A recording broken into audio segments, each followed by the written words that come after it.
So welcome back to the second half of the first semi-final. The teams had a little rest. Actually, we're running a bit late on the whole schedule here, so we have to restart games fairly quickly. Both teams on the line. One hand up of the referee, second hand up, ball goes in, we'll see who wins the sprint. That was quite comfortable win for Mikel on the sprint. Quite fascinating how he still is as fast in that age. Of course, he's one of the very famous adventure players of the last decade, who has won everything but still plays on a very, very high level here. And he's up in the lead 2-1 with his team and attacking now. Ball is running around, passing, good passing hand to hand. Quite good.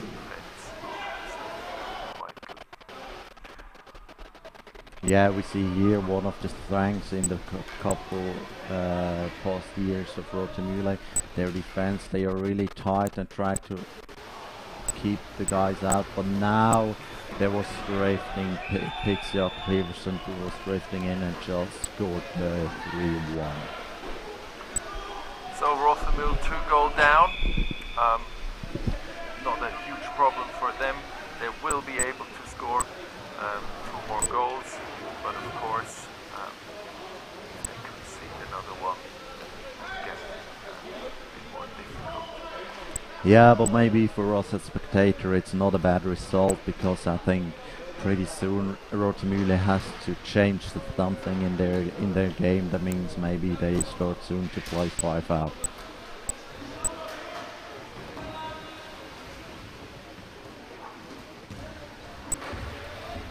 And the Deventer guys, they just take the time they need because the clock is working for them.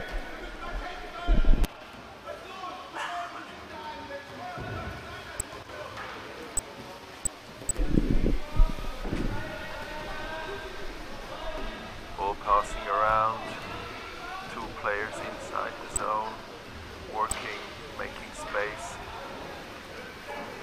This has worked before, as we just saw when Pixie scored.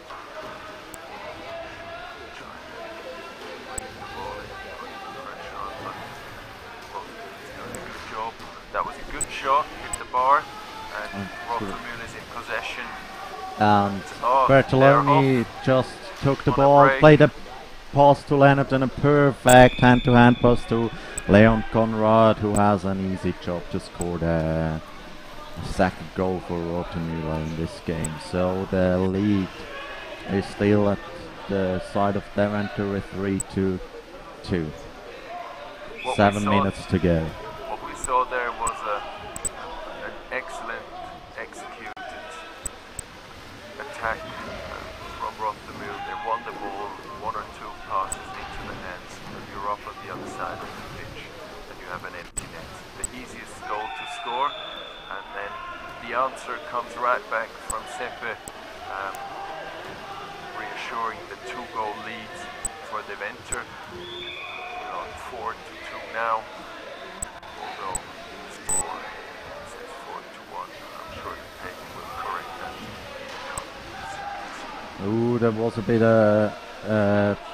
dribbled a bit too far from under Bertoloni, but it played with his experience. He just managed to win the ball back. And now we see the attack from the left, and Leon Conrad sending the ball inside, and a sideways shot from Marvin Peltz got just blocked by the goalkeeper.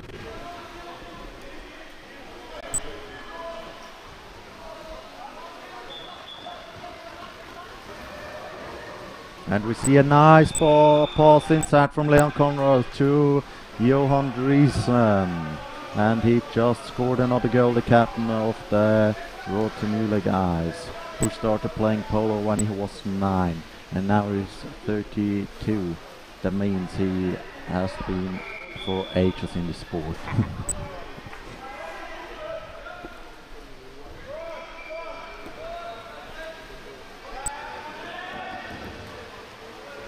really nice to have those two teams here in Zurich back again. We can say they've been to this tournament many times. Both sides have won this tournament before and are friends of that tournament, as we call it, the friendship tournament. So, for many years, at the beginning of the winter season, we're all here together. But now it looks that not everything is like friendship, because number 5 of Rotemühle just made a pretty ugly foul on Seppe. He got a free shot, but he decided to play the ball back out because they still got the lead.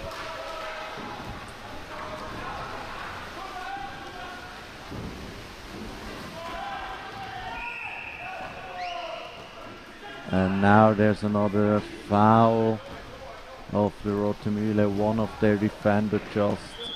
Ooh, we have a free shot in the middle and Michael shot, but the ball got blocked, and yeah, Marvin Peltz just win the ball on the rebound, and we see a quick release, a fast break from Rotemühle, and Leonard Unterfeld, he just scored against in a one-on-one over 10 meters. So Jeff, the former Belgian national team player, he just had to let Leonard Unterfeld score. Yeah, he thought he had the job done being there, but it's not enough for Leonard to prevent him from scoring. That was an excellent goal, some excellent skills we've just seen there. The score is that 4-all, is that correct? Yeah, that's correct, it's 4-all, so everything is open again and 4 minutes to go. And to say maybe on Leonard Unterfeld, he's pretty skillful with the ball, and that was maybe also his second career in sport. He started when he was younger. He played on a pretty decent level in the juniors league. He played handball. Skills that come handy if you want to learn how to throw a ball, or you need to learn how to paddle as well. Yeah, no, it actually is a quite difficult sport to learn. Many skills that come together. Of course, a very good advantage. But Leonard Unterfeld combined always the two sports, handball and canoe polo, because he started also playing canoe polo before he was 10. I think he started in the age of 7 or so. There's still a picture from Leonard Unterfeld where his bouncy is much bigger than himself. It's going down to the knees. What you can see, you can see it right now on the bottom right of the corner. Rotemühle coach Michael Konrad is quite overexcited about the referee's decision or about the play of his team. He's been shouting and using his hands and telling his team how to work. He's taking notes now. I'm sure he's going to have a talk with them again. So, but still exciting for all. But we're also known, or he is also known for that he's always very in the game, even if he's decided a few years just to stand next to the side. But he lives it like he would still play. He does. And he is also the president of the Rotemühle club, and he spent a lot of hours just with training, with coaching the Bundesliga team and the under 21, and I think all his free time he invests in the sport or even in the club. Of course, as you all know, he has been a very successful player as well. Rotemühle has been a top team for many years, for decades, and he was one of the players in that team who have won a lot of international tournaments.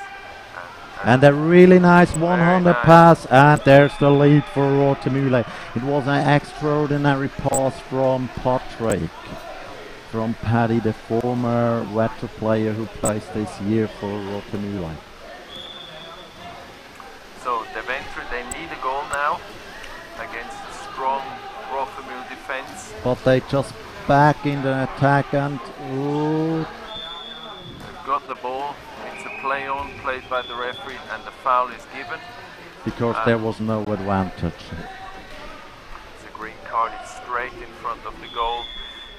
The foul, it was a paddle foul, and the referee on the right side has... I think he showed the yellow card, but we couldn't see it right from here.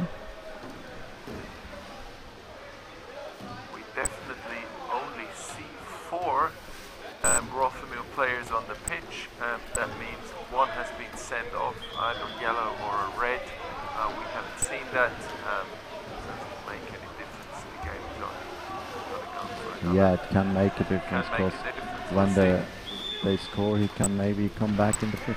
But the shot got blocked to a corner, and I think it was Leon Conrad who received the card. You can see it also, though no, you can't see it at the moment, but Michael Conrad is arguing on the side with his son.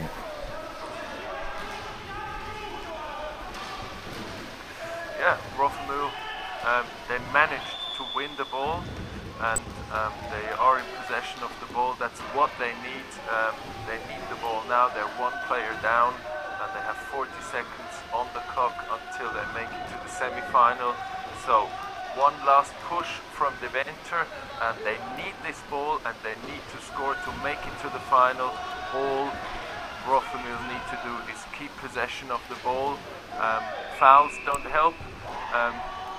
And the referee called a leaning onto the boat. The ball goes to Deventer.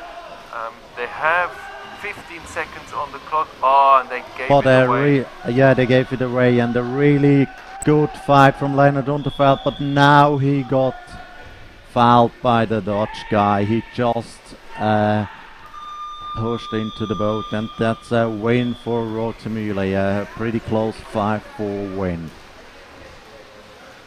So the game is over. Rothermere made it all the way to the final. Congratulations to them. It was a good game. It was an exciting game. It was a tough game. It was close. We've seen some excellent canoe polo here. We see handshakes between the players. They know each other for many, many years. That's really a nice side of the sport as well. So we can announce the next semi-final. It's the Polish team from Koniov, and they play against Robbie Damch and his friends.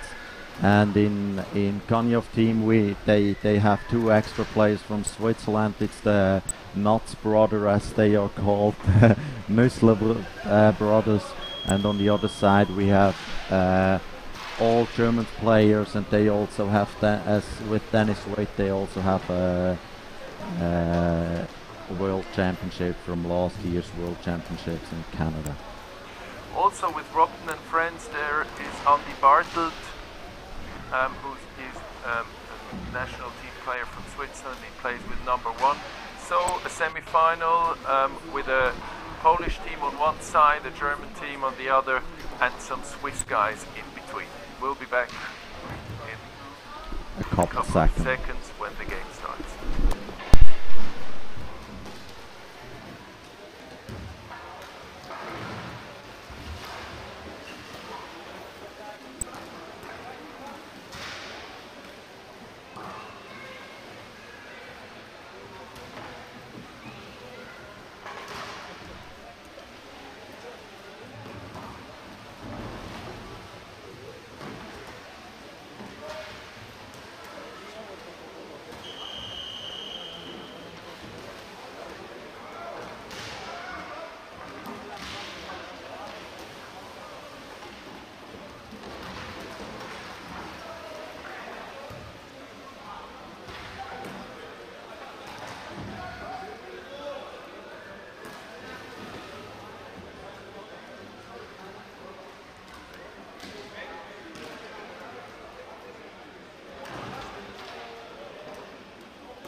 Hallo zusammen, willkommen bei Kanupolo. Hier sprechen Sie Livio Vögele. Hallo Livio.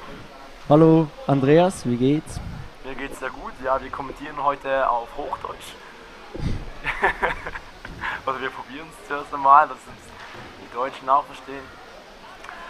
Wir sehen hier das Spiel Kaniów gegen Robben and Friends. Die Kaniów, die kommen aus Polen und die Robben kommen aus Deutschland. Bei Kaniów sind noch 2 Schweizer dabei und Robben Fans sind nur Deutsche. Bei Robben Friends sind die Nummer 1 Andreas Bartelt, die Nummer 2 Dennis Witt, Nummer 4 Jan Grünewald, 5 Thorsten Lubisch und 6 René Kirchhoff, 7 Kai Berner und die 10 Robby Densch. Ja, die von Polen kann ich jetzt so nicht ganz richtig aussprechen, dann lass ich lieber mal. Und sieht nach dem Tor aus, Eckball.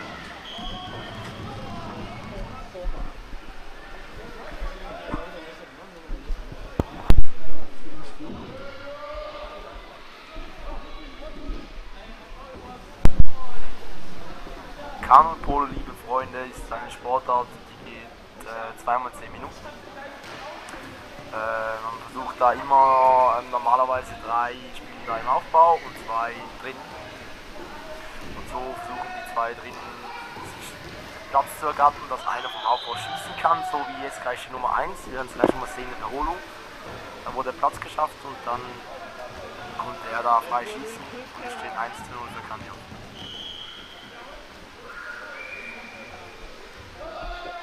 Na Livio, wie lange spielst du schon Kanupolo? Ich spiele seit etwa 6 Jahren Kanupolo. Ja, habe sehr früh angefangen und spiele jetzt auch in der U21 der Schweizer Nationalmannschaft. Und du so? Ich spiele seit 11 Jahren Kanupolo, glaube ich. Bin aber auch so ein bisschen älter wie du. Naja.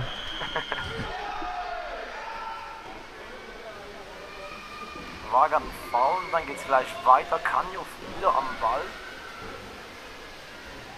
Und Robben muss sich da wieder aufstellen.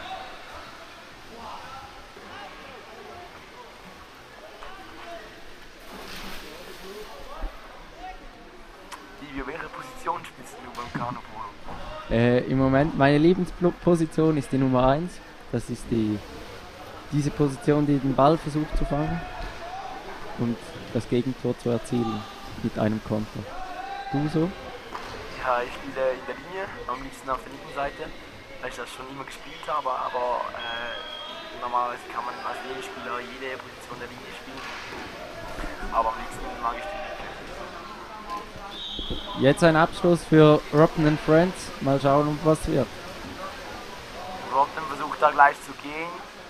Kaniów sollte sich wieder aufstellen. Weiter Pass kommt nicht. Andreas Bartelt am Ball.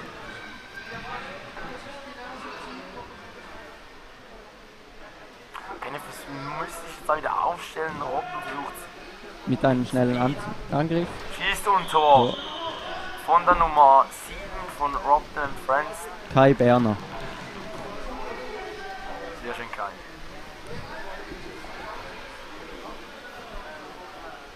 Nach einem Tor beim Kanupolo geht es relativ schnell. Man muss den Ball in der Mitte präsentieren, dann kann man schon wieder weiterspielen. Da muss man sich als verteidigende Mannschaft sehr schnell wieder aufstellen, da sonst schnell zu einem Gegentor kommt, was das ganze Spiel sehr schnell und spannend macht. Der Abschuss von der Nummer 8 aus Polen. Leider war das nichts. Was ist denn diese rote Zeit, die da runterläuft, wie man neues FC starten? Was ist das genau? Kannst du den Zuschauern mal erklären? Ja, das ist die sogenannte Shot Clock. Diese Shot Clock, die geht von 60 Sekunden runter. Man hat sozusagen 60 Sekunden Zeit für einen Angriff. Und wenn diese 60 Sekunden abgelaufen sind, dann wird der Ball dem Gegner gegeben und das Spiel wechselt wieder. Das heißt, man sollte innerhalb von diesen 60 Sekunden versuchen, aufs Tor zu werfen. Genau. Okay. Aber, ja.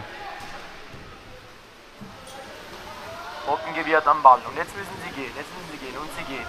Dennis am Ball. Überzahl. Zu Röne vor. 1 gegen 1. Andi. Andi Bartelt am Ball. Und Tor. Das war das 2:1 für Robden & Friends. Von Andreas Bartel, der von der Schweiz kommt.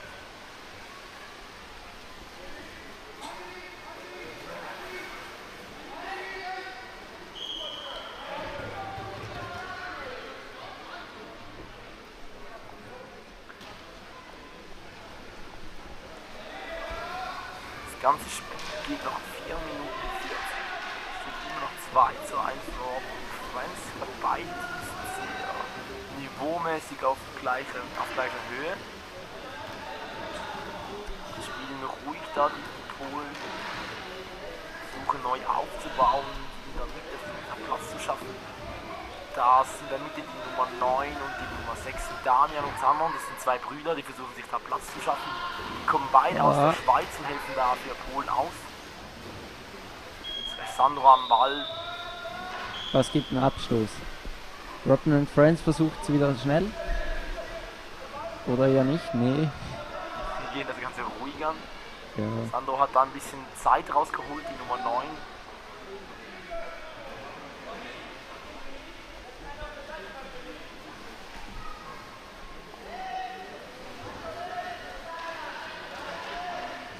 Robden versucht da wieder anzugreifen. Die Nummer 6, Damian Nüsser, verteidigt da mit seinem Bruder Sandro. Versuchen da ein Team, also eine Einheit zu bilden. Robden stellt sich da wieder ruhig auf. Kanyev hat Zeit, sich so auszuruhen, wenn da kein Druck findet. Wie man sieht, Robden & Friends hat nicht so einen guten Center-Spieler, kommen nicht ganz durch, aber haben trotzdem gute Chancen. Andreas am Ball. Hält sich vor, da irgendwas im Paddelgehacke. Grüne am Ball. Okay. Neue 60, okay. Und Kanyev. Kanyev muss gehen. Kanyev schießt einen weiten und er versucht zu springen. Ein Konter. Geht er, da muss er. Was macht er draus? Spielt das Ganze nochmal so ruhig. Die Robben stellen sich da wieder auf, doch kommt einer nach. Pass suchen nicht, nochmals raus und das Ganze wird neu aufgebaut.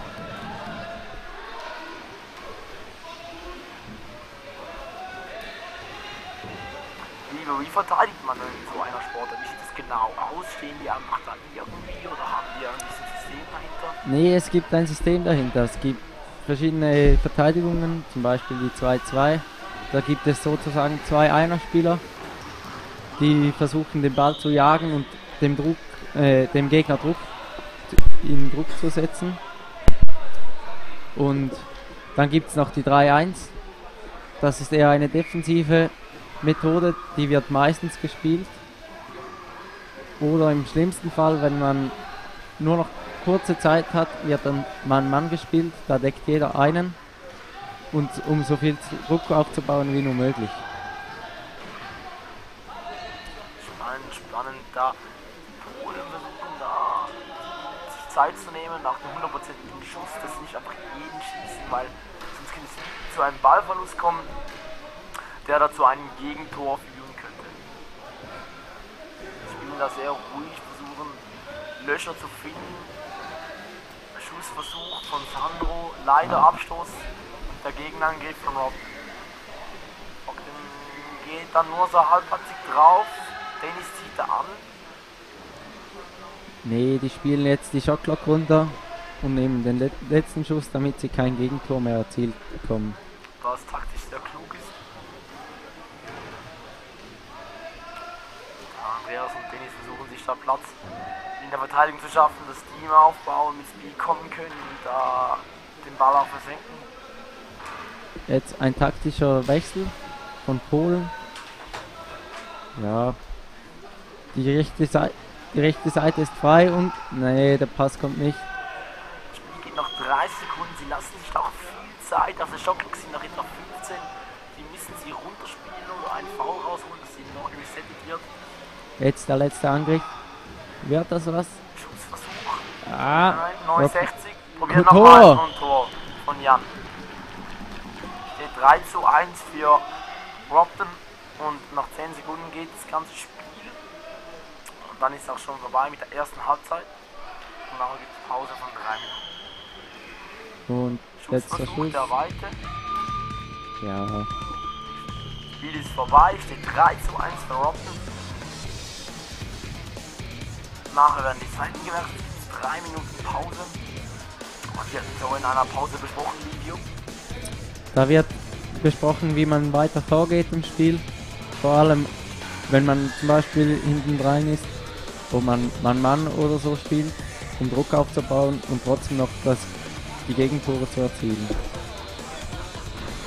sehen hier nochmal die Highlights. Tore, die da geworfen werden.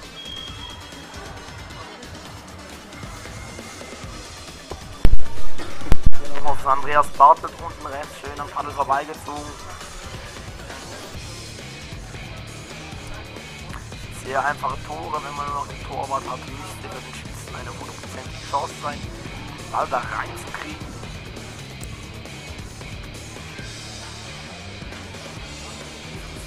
Sando sucht vorbeizuschwänzen, aber leider ein Abstoß. Ja, sprechen, was die besser machen sollen. Hoffentlich kann da eher gemütlicher rangehen, die sind 2 Tore vorne, das ist aber noch nicht entschieden.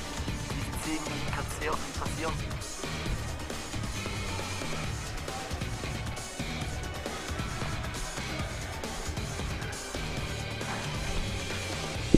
Wenn du in so einer Pause bist, ist da eher einer der ruhigen Spieler oder versuchst du auch das Feedback abzugeben an deine Mitspieler? Da eher laut, eher leise, erzähl mal ein bisschen. Ich bin eher der leise Typ, ich höre lieber zu und bilde mir eine eigene Meinung dazu, aber immer noch so, dass ich mit dem Team spiele und nicht Druck aufzubauen auf meine Teamspieler. Ja, aber es gibt andere bei uns im Team, ich glaube du bist eher einer so von denen, unser Captain natürlich, der hat eher mal das Sagen, ja, was meinst du so dazu? Ja, ich versuche einfach das Spiel zu gewinnen, wie jeder andere auch, und wir haben ruhiger Personen im Team, eher die das Gefühl haben, sie müssen das sagen, dann sollten sie es gar nicht. Ja, wenn man nicht weiß, was man sagen kann, dann kann man einfach noch härter paddeln, noch bessere Pässe, weniger Fehler, und das Gleiche kann man immer sagen, aber ich glaube, es geht gar nicht darum, taktisch etwas weiterzubringen, sondern eher so die Motivation zu geben, dass das ganze Team wieder Vollgas geben kann, um miteinander das Spiel nach Hause zu nehmen. Kanjo am Ball war ein bisschen schneller, taktisch sehr gut gelöst. Versuchen da jetzt ruhig aufzubauen. Man muss jetzt da verteidigen. Die Polen müssen jetzt da noch 3 Tore werfen. Die haben noch 9 Minuten Zeit, um das Ganze eher ruhig an, Platz zu schaffen, und fangen jetzt doch gleich anzugreifen. Kämpfen sie ja durch die Mitte stecken durch. Nochmal. Nein. Trotzdem hat Polen noch Ballbesitz. Wieder ein ruhiger Angriff. Oder nein? Das ist wieder 69. Die haben Zeit, die haben 9 Minuten und 3 Tore. Nicht wenig.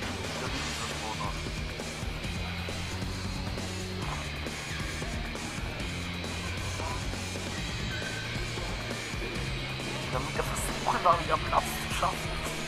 Außen schön Aufbau starten können, suchen die Lücke, fängt Treffer von links an, den rechts und nicht in die Mitte verstecken. Ja. Da rechts und her waren faulen die 90 Grad in die Seite reingefahren.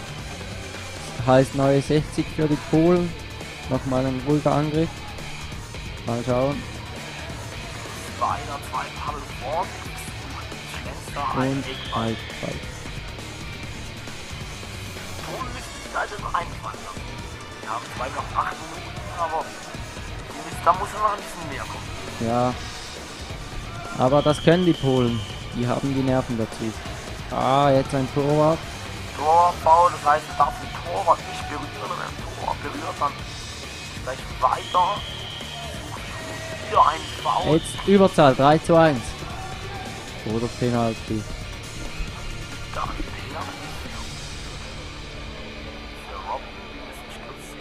Ja. Da gibt es ein Penalty. War, glaube ich, einer auch durch und wurde dann Ja, gefoult. Also der den Pass spielen wollte. Nach den neuen Regeln ist es so, sobald ein Torwart im Tor ist und ein Foul passiert, also ein Penalty, gibt es auch Penalty mit einem Torwart. Früher war das noch nicht so, da war es nur von 6 Meter aufs leere Tor. Das macht es natürlich jetzt spannender. Von 4,5 Metern auf den Torwart. Ja. Da Andreas Babel gebaut wurde, muss er auch den Schuss nehmen. Das ist, wie schon gesagt, ein Schweizer. Nicht getroffen. Und Eckmann. Ich meine, müsste schon mal reingehen, da der Schütze eigentlich eine 100%ige Chance hat, den Ball da reinzuwerfen. Und der Schütze trifft auch, weiß nicht, was Andi da gemacht hat. Ist auch nicht mehr der Jüngste, der Andi. Wenn er versucht hier zu schießen, ist der Eckball.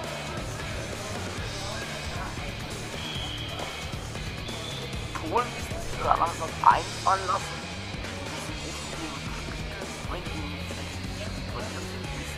Beide müssen gewinnen, dass sie sonst nicht weiterkommen. Ja, Andreas, erzähl mal, wie sieht's aus? Kann man hier einfach mitspielen oder muss man sich für das qualifizieren? Oder? Es waren meiner Meinung nach so 20 bis 25 Anmeldungen von jeglichen Teams. Sie nehmen aber nur 12 Teams auf. Ich weiß nicht genau, wie das selektioniert wird. Ich glaube, vom Niveau her wird das selektioniert und da kann einfach jeder kommen. Da muss man so schon Fähigkeiten aufweisen und dann spielen, da das Niveau hoch bleiben kann. Du spielst ja in der Bundesliga. Ist das Niveau dort höher oder tiefer? Was denkst du so? Nein, das ist nur in der Bundesliga immer höher. Ich glaube, es gibt keine höhere Liga wie der Bundesliga. Da dort, ich glaube in Deutschland ist einer der meisten Polo-Spieler vom Land her. Die haben viel mehr Leute zur Auswahl, die da irgendwie Magator von Andreas Babel. Ich glaube, die Bundesliga ist die höchste Liga, die man Kanu-Polo spielen kann. Okay. Bei wem spielst denn du? Ich durfte letztes Jahr beginnen, bei Wanderfalken zu spielen. Spielst du dieses Jahr immer noch bei Wanderfalken? Ja, oder? ich spiele wieder bei Wanderfalken, ich freue mich drauf. Wieder mit den Jüngsten zocken. Ja. Wie läuft's denn da? Im Moment? Ja. Ja, wir hatten noch keine Turniere miteinander. Ja. Die Liga fängt ja später an. Dann werden wir sehen, wie sich das da gibt. Wir haben ein paar neue Spieler. Ich freue mich drauf zu spielen. Und das sehen wir am 1. Winter. Okay. Polen versuchen anzugreifen, jetzt müssen sie ein bisschen härter rangehen an das Spiel. Ein Reset. Wir haben wieder neues ein Tor mehr, 4:1. Wir sollten nachher langsam am Mann dranbleiben, um den Ball noch zu kriegen. Da ein bisschen mehr aufbauen. Da in der Mitte wird gekämpft. Der Vierer sucht Platz, kriegt den Ball nicht. Jan hat den Ball, Rob ist am Ball. Wieder gemetzelter Sandro versucht den Ball zu ergattern. Andreas Babel 2 gegen 1. Doch der Schweizer klärt. 2 gegen 2. Oh, Big Save von Polen. Noch 4:1. Das Spiel geht noch 5 Minuten. Hier noch eine Wiederholung. Selber hat sich nicht den Pass zu spielen.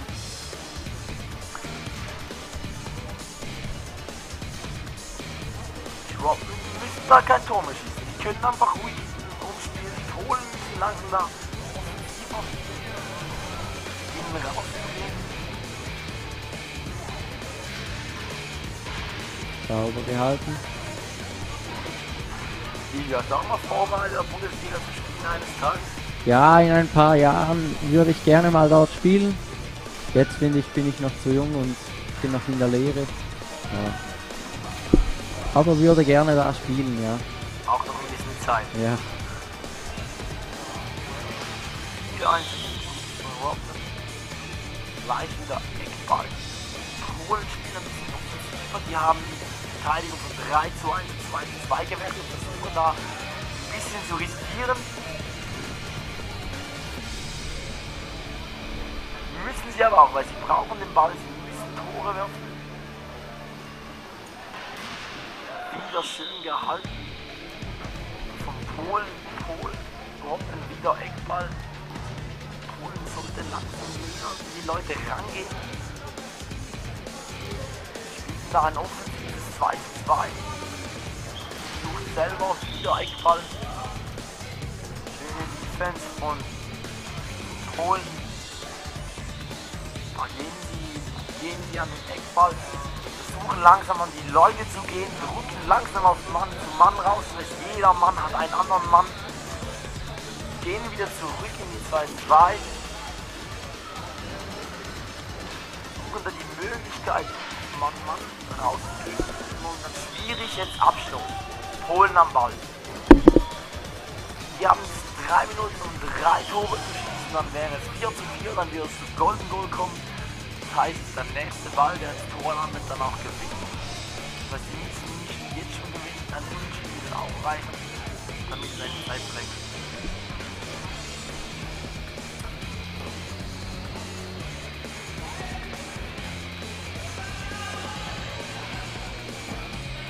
Polen ist auf einfach lassen.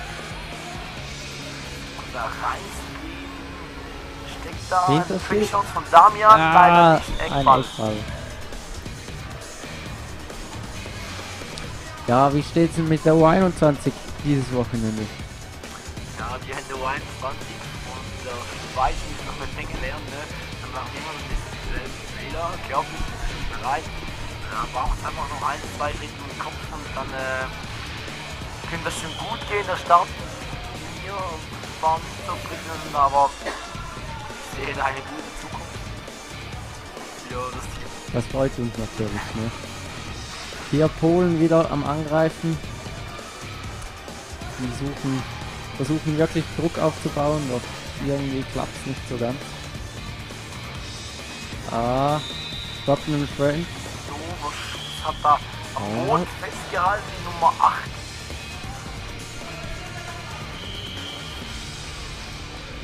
Die wird angehalten. Die grüne Karte, das ist nur eine Verwarnung. Keine Folgen. Es steht noch 4:1 für Robbins. Ist aber noch nicht gelaufen. Geht noch 2 Minuten. Mal schauen, was die noch machen können.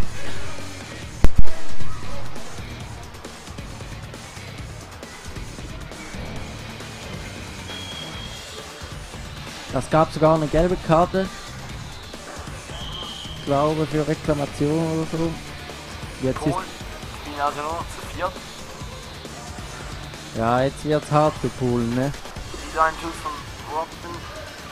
Polen nicht am Ball. Nur zu dritt zu verteidigen. Schussversuch nicht möglich. Polen Ballbesitz. Ball. Polen muss gehen. Polen muss jetzt riskieren. Die müssen das Spiel gewinnen. Spielt nach vorne, um da Zeit zu gewinnen. Der kann was. Tor! Tor für Polen. Sehr schön.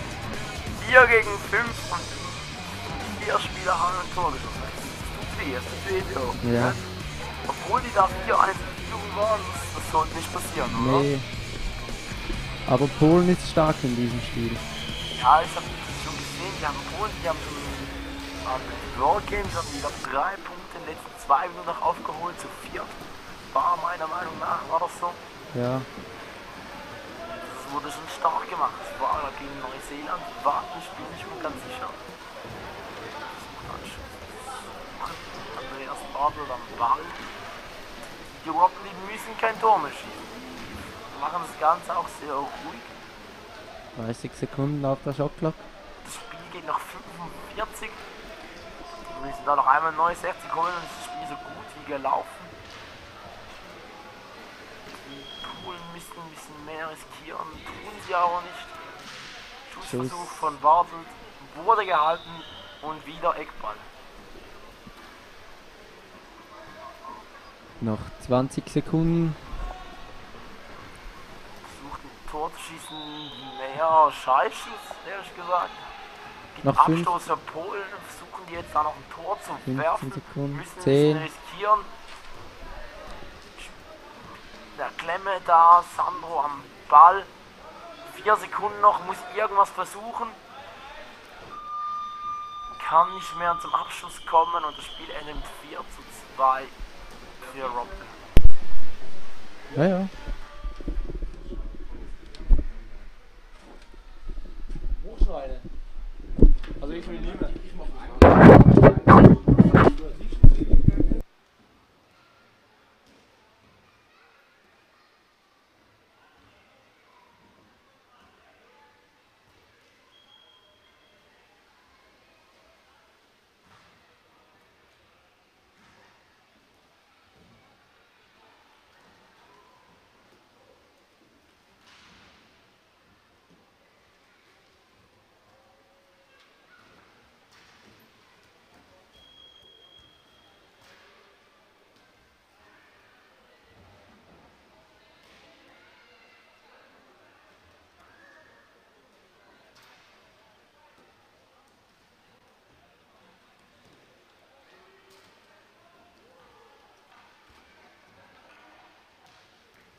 We are back here in the live stream.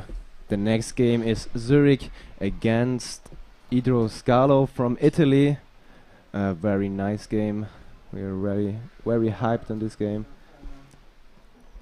Two very strong teams.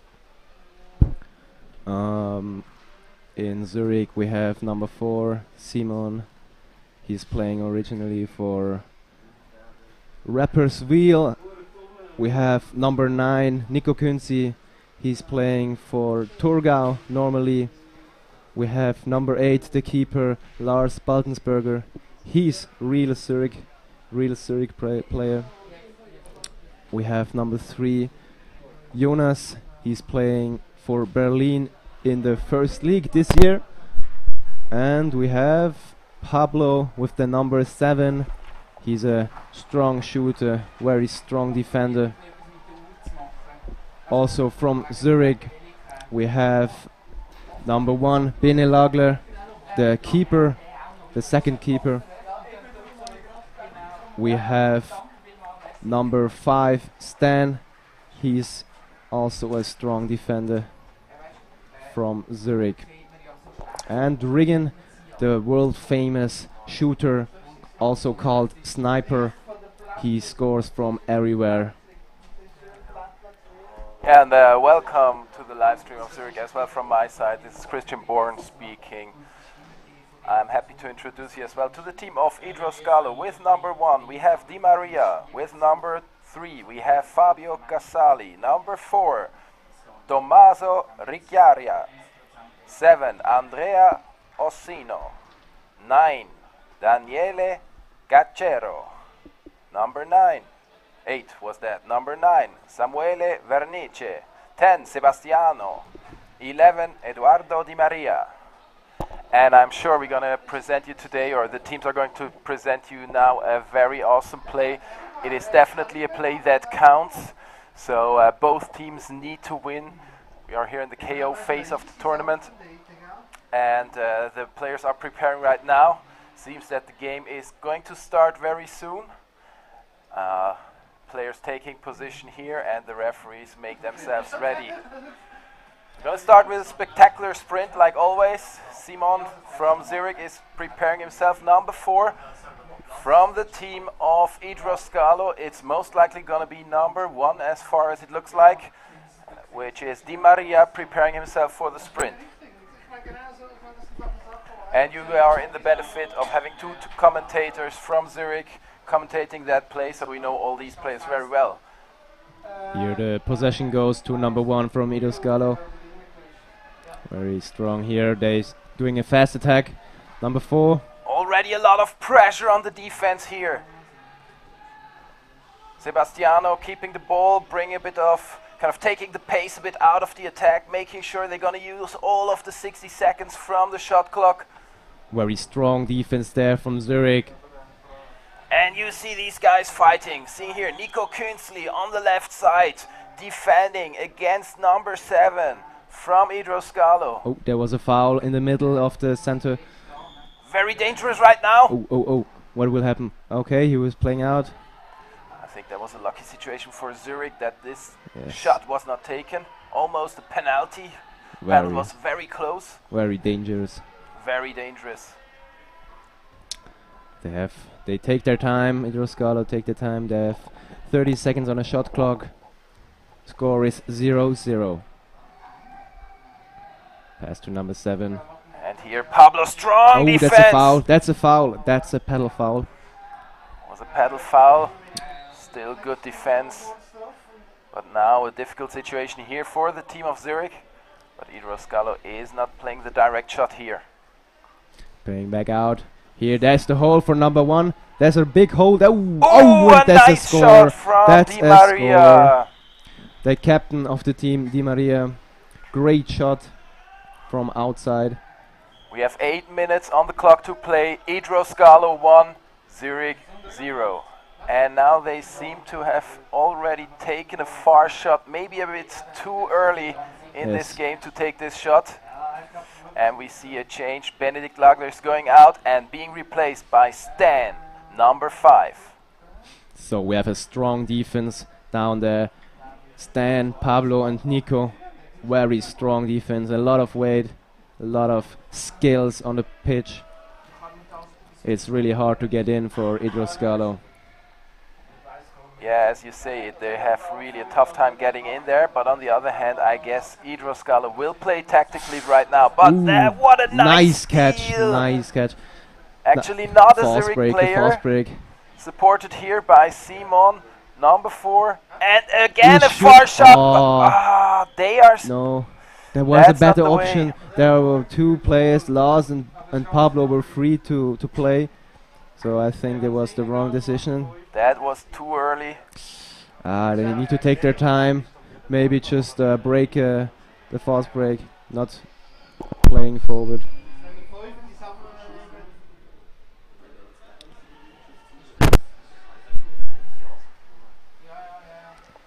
Here, back in the game. Oh, and Stan pushing it here. Very heavy, but there is a foul advantage here. Number 10 sneaking in and a goal. And what a goal! Great shot, Sebastiano. Sebastiano from Lerici originally. He's playing for Idroscalo this tournament with 3 Lerici friends. Very great team. They didn't play too much together, I believe. So. But good whistling from the referees that they did not that they let it play. They played the advantage, and it was well played by Idroscalo. Well played, but we are both from Zurich, so we really want to Zurich see scoring. Absolutely, of course. Our heart is beating for the Zurich team, and there we see Ricken from the right side, and there was a what a pass. What a pass! Unfortunately, not taken, and Bennett taking the shot here. But unfortunately, also from no outside. Now they have a fast break. They're really fast players. Sebastian, and he takes a shot. Oh, it's 3-0 score on the table. But we must say, Idroscalo is playing here super efficient. Every shot is a goal. Very sure. This is incredible. So hopefully Zurich stays calm. We know this team is sometimes not super calm when they are behind and taking too many shots. We saw it before. Hopefully they now play tactically and really make sure that they get into this defense, like Pablo right now. There was a foul. Hey! There is a foul. That must be a card. Yes, and the ref is calling a card. What card is it? Oh, it's a green card. Green card only. So lucky situation here for Idroscalo, not taking a yellow card. Okay. And Pablo is taking it slowly here. No need to hurry. They have another 60 seconds on the shot clock right now. 5 minutes. Another shot, and that's a goal. Bene Lagler, one of the best goalkeepers alive, is shooting the goal from outside. The score is 3-1. Here we have the repetition. Nicely played. Nice. Kind of blind shot, looking in the other direction, making sure those defenders do not expect the shot. And there you go. Idroscalo 3, Zurich 1. Here they're really pushing hard in the defense. 2 men in. Idroscalo is always faking shots, so it's really hard if you play defense. Will you put the pedal up or not? Here, big down Great push defense from Simon Morger.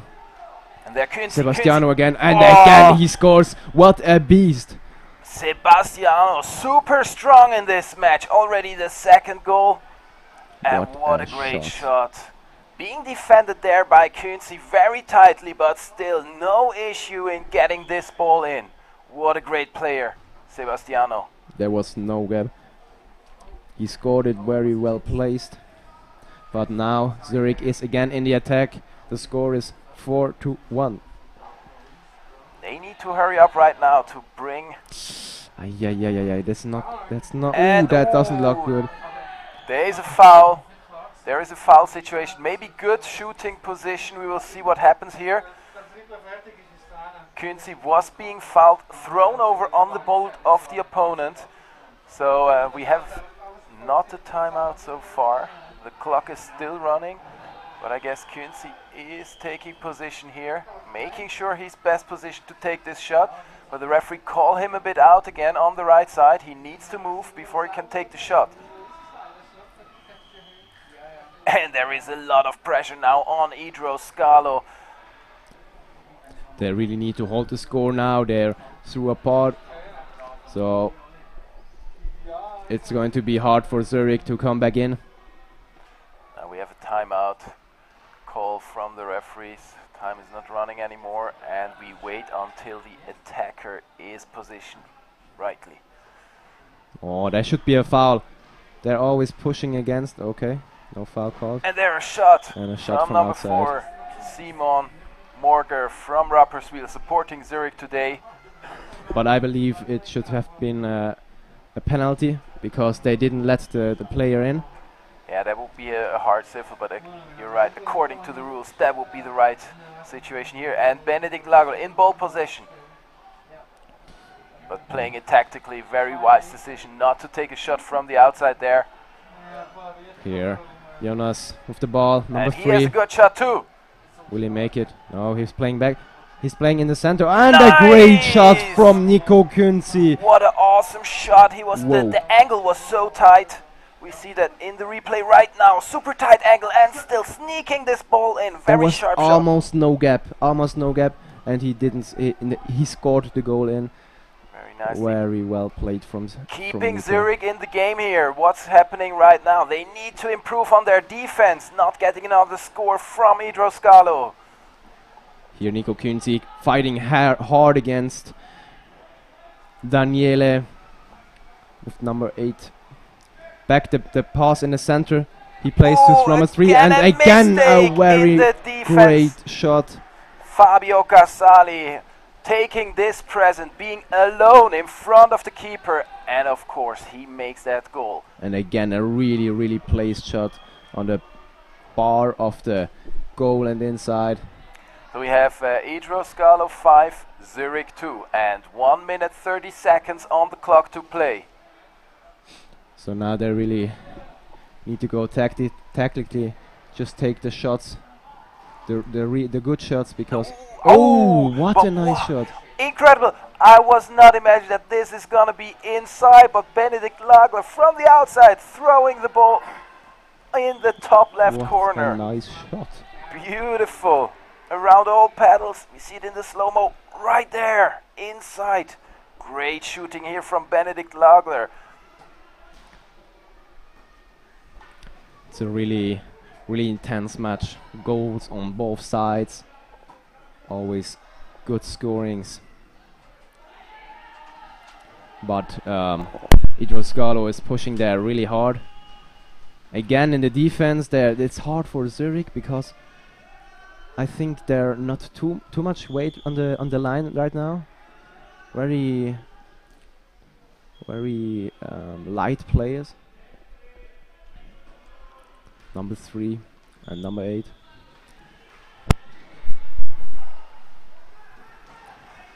Idro Scalo is playing back out now. Will he take the shot? No. And Riccardi playing Sebastiano again. Sebastiano again. Oh, And again, what a great player! I can't believe it. And then how hard is that for Zurich? Being 3 goals in behind right now. Idroscalo 6, Zurich 3, and just seconds before the halftime. That was really... They should really have avoided that, so hopefully this team is not being broken right now, and we see some fighting back in the second half of this game. We go in a quick break and enjoy the highlights.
Back in the game, the two teams are setting themselves off for the sprint. Number 11 against number 4, and the game has started. But okay, number 4 didn't sprint on. Maybe I don't know why. With an unfortunate situation, ball possession for the Zurich team would have been so important. Well, what we see right now, they're going quite offensive in the defense, so they're going out, they want to chase this ball, making sure that they're getting ball position pretty soon. However, still 50 seconds on the shot clock to go for Idroscalo. The score is 6-3, so Zurich has a lot of work to do in this halftime. They really need to improve on again, a good shooting position. A great shot, but on the fence frame. and out. And now it's about Zurich to make a move. They need solid performance right now, making sure they take only those shots that are really good positioning, and they are sure this is gonna land in the inside section and a goal. Yes, of course they need to take their time. There's a hole. Number 4, Simon Very Morgan. nicely! Willie.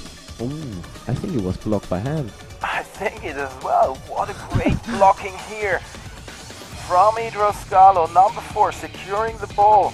Very safely. Lars Baltensberger. Oh, nice, but not. I think that was a foul. And a far shot. Luckily not in for Zurich here. Ooh. They're gonna be in ball position again. And that means they're in attack mode again. But Idroscalo, they played wisely. They go back here. They're not risking anything. Making sure that they keep the score high for themselves and low for Zurich. So I wonder Pablo sneaking in here. if they're coming in with a new tactic. Slowing down the play, but Benedict from the outside right now. Number 1 taking the shot. Nice. Nice shot, but maybe a bit too soon. A bit too slow, I think. If you're shooting from What a outside. great passing what here. a pass! And What a goal! Kerfer! Not expected that. Over the head of the defender of Idroscalo into the hands of the center player. Here the replay. Pablo Kerfer. We see it. How the Italian was not and then prepared. a blind pass and a blind shot. Awesome play here from the Zurich team, reducing the score, the difference to Idroscalo. Idroscalo now 6, Zurich 4.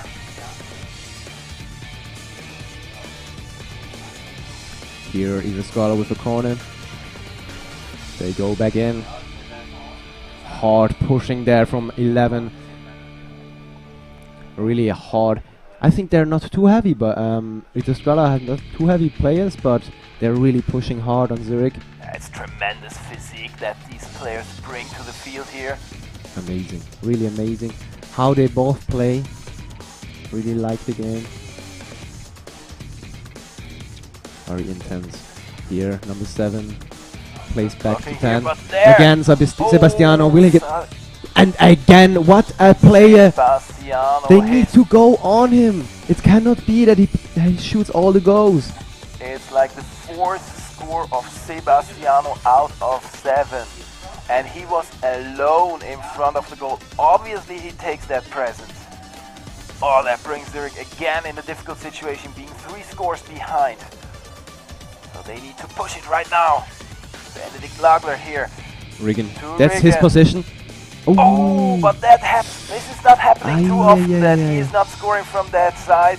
Normally he's scoring all the shots from there. Yes, that was a bit unlucky situation. But maybe they take a tactical move right now and go more offensive. We see Nico Kinsley being on the outside here, not going back into the defense. What is the rest of the team doing? But I think they should talk to each other. I mean, only Nico Kinsley in the front will not afford it.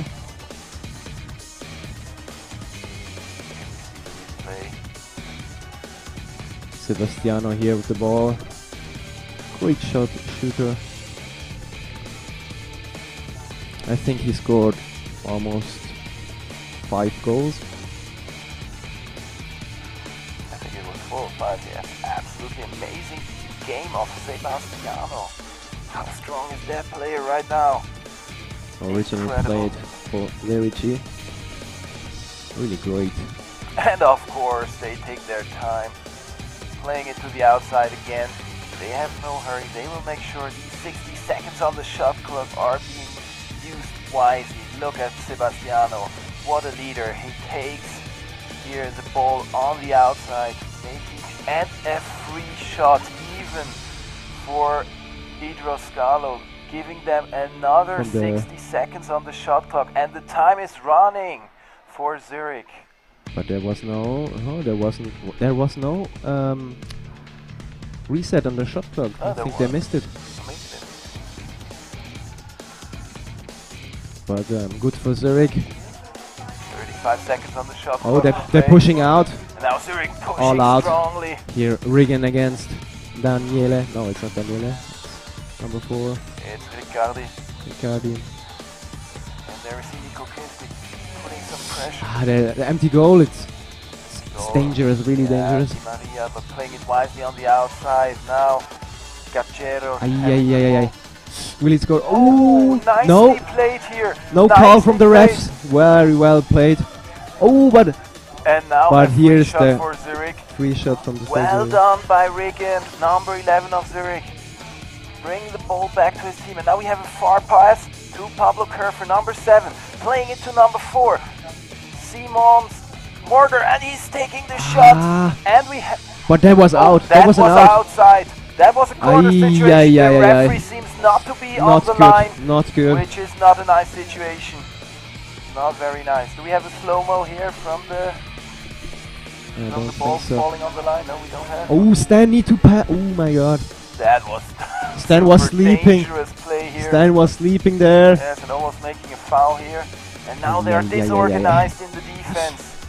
Normally Stan is never playing in the goal, but now they're on the outside again. They're pushing all out. They have no other chance. They need to score. Now he need to push. Now he needs to push. Come on, Stan. Come on, Stan. Pablo Kerr is losing his man. He's losing his man. How dangerous is that? Yeah. And there. We had 5 seconds. It's called. So there is now ball possession for Zurich. It's again. back and forth right now. How exciting is this game? And there, Nico Kinsley. Here, Jonas, will he make it? No! And Sebastiano is not only scoring, no, he's keeping his game team for safe. Sebastiano. I can't believe it. 1-1 situation. And unfortunately, not taking the advantage of Zurich. Nice passing here to Benedikt Lagler. Big hole. Oh, and there is the gap. What a nice shot. Very well played from Bene Lagler. Great one, great one. 4-time German champion, 10-time Swiss champion, international successful player, let's say most successful international player of Switzerland. And of course he takes that present being in the center position and some nice drifting going on. That wasn't a good change from Stan. Stan moved out and here. Oh, what a tactical mistake. You can't move out in the if they pushing all out. To be clear that if Zurich is not rapidly changing something in their game, they will lose it. Because if they score and get right away another score, no chance for them to win this game. Yes. And but I think they can make it. Having the ball. They're really. And now Lars Baltensberger from the under-21, former under-21 player. Benedikt Lagler again here. The ball. And here. Simon Morgan, nice passing over the back, but no, not nice passing, sloppy passing actually, in the hands directly of Idros Gallo. No need for that pass. Now they need to get on the players. Yes. Now empty goal again. Oh, and will he score? Oh, Sebastiano, his first shot he missed. First missing.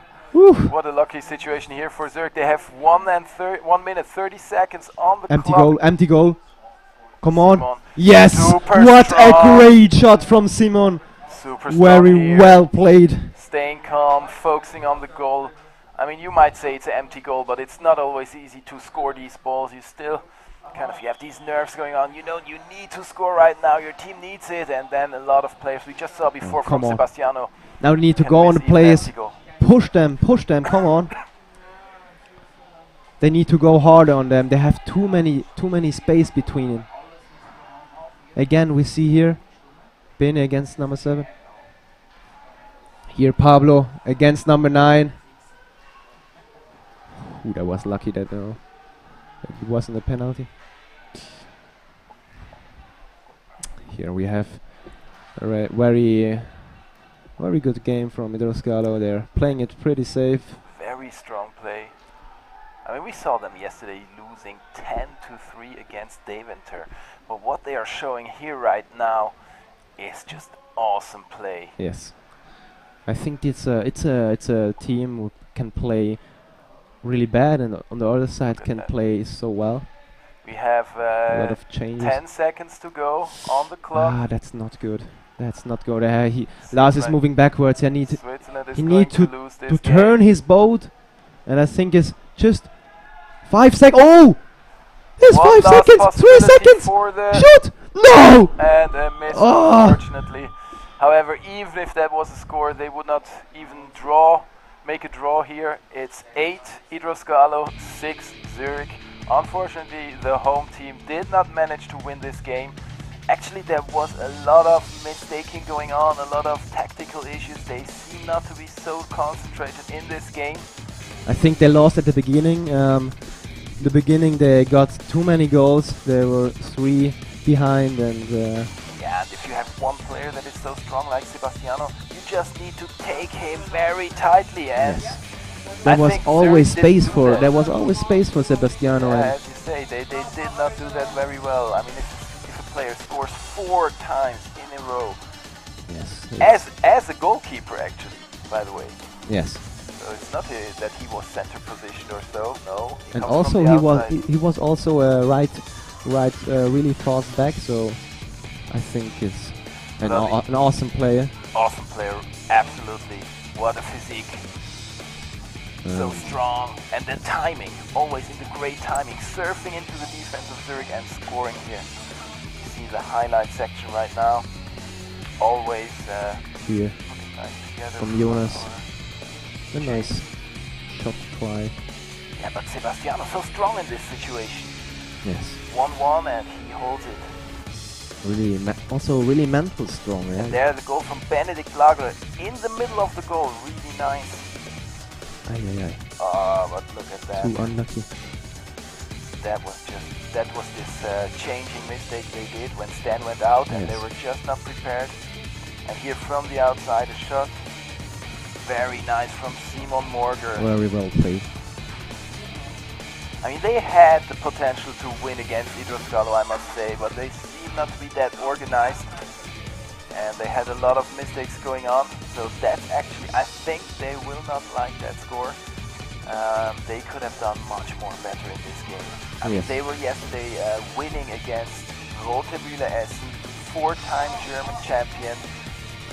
They definitely could have won this game. From my side, I can say the next game is starting in a few minutes, and we will be back soon to you. Yes, exactly. Next game gonna be Greenland. So an interesting game to watch as well. We go in a quick break and we hear you later.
And welcome back here to the live stream from the Zurich Friendship Tournament. We have MKSF Mülheim from Germany playing against Rhineland from the Netherlands. It's Michael de Reuter, it's not Rhineland, it's, it's a mistake. wrong information. Thank you very much. Luckily we have Benedikt Lagler here, super expert in Canopolo, who of course identifies the right team instantly. Yeah, we have here Michael de Reuter with their number 1 in the attack, and they leading by 1 goal, and they're already back in the attack. But a bad pass, but he just can't win the ball back. And MKSF is trying to push out to win some seconds. There are only 15 seconds left on the shot clock, and a bad pass and a tricky, number 4 from Mülheim made an interception, and so a foul for MKSF Mülheim, and they're gonna have a fast break and a long shot from Jonathan, and it's the 1-1 equalizer. And that was very well played. Being under pressure there a little bit and still taking the far shot in the middle of the goal, super secure here. We know we have no time on the display right now. We will tell you the time. It's 7 minutes and 50 seconds to go from now on in this first half. And Mülheim here in the attack zone. A lot of pressure. But then again outside to the outside. Number 1 playing to number 2. Nice game here. A lot of pressure. 3 attackers here in the inside section putting the pressure on.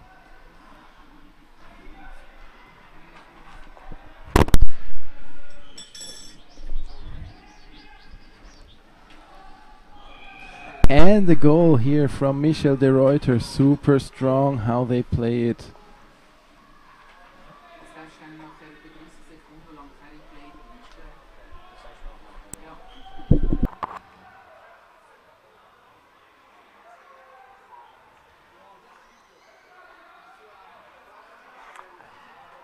And now Mülheim is back in the attack. They tried to put 2 center players inside to create some openings in their defense, but Michael de Reuter today seems to handle it pretty well.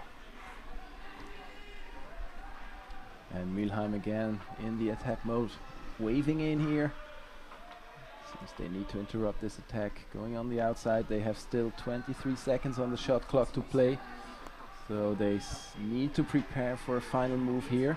And a long shot, and like 30% of the ball was inside the goal, but the goalkeeper saved it, and the ball has to be 100% behind the goal line, and it's big save and a fast break from Michael de Reuter, and a shot from Bart van Ness, the Dutch national team player, and he just scored. And we see why he's a Dutch national player. That was super strong Canopolo play from him. And he is not just an excellent player, he is also the main organizer of the Amsterdam Open. It's always a team trip worth to go there. Yeah, there's not only Zurich Friendship Tournament, there are other great tournaments of course as well. But the Zurich Friendship Tournament is one of the only winter competition we have around in Europe. That's also why people really love to come here to make a first test in the winter. And there we saw a strong shot from number 2, from Mülheim, from Alain Zwickels. He's also a Dutch guy. He plays this year in the Bundesliga for MKSF Mülheim, but he's originally from Venlo. That's pretty close to Mülheim, so they can also often train together as a whole team. And we have a 5-second foul. The player from Michel de Reuter was not able to play, and there a fast attack and beautiful play around the defender, around the paddle. This ball goes in. We see a slow-mo here. Oh, really nicely played. And again, around the paddle in the middle of the goal. And before this corner, we saw that the number 8 from Michel de Reuter, Reno, he just tried to push the ball out with water. Normally that should be called as unsporting behavior. but he didn't get caught.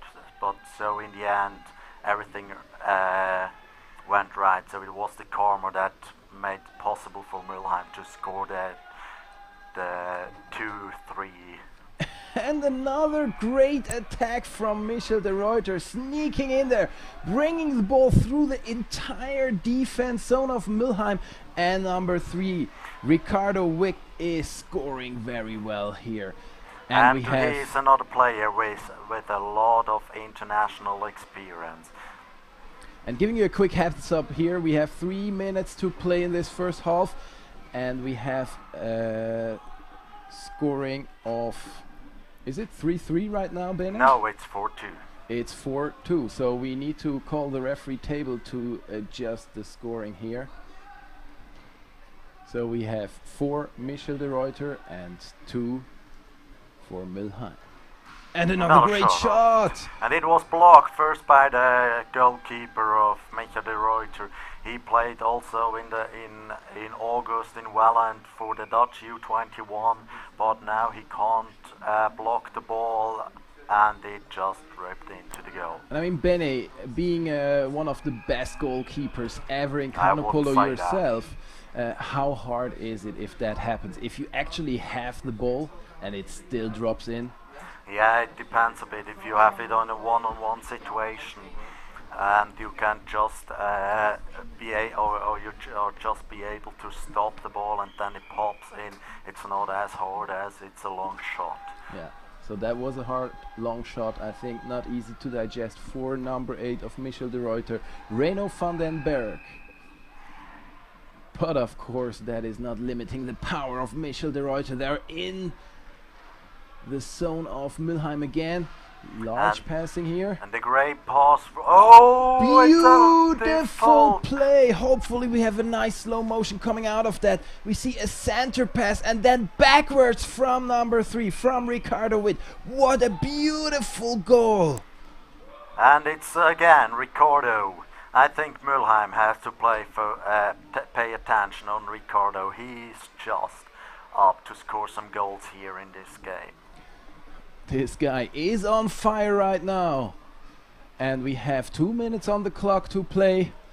And the score is Michel de Ruyter 5 and Mülheim 2. Is that correct, Bene? Because this, I see the referee table is still making some mistakes there. Huh? Oh, another goal right now. Awesome play here. It goes from one side to the other. A lot of goals in this game. It looks a bit like table tennis right now. 1 point on one side and then right after it on the other. And we have 1 minute 30 seconds on the clock to play. Michel de Ruyter being in the lead.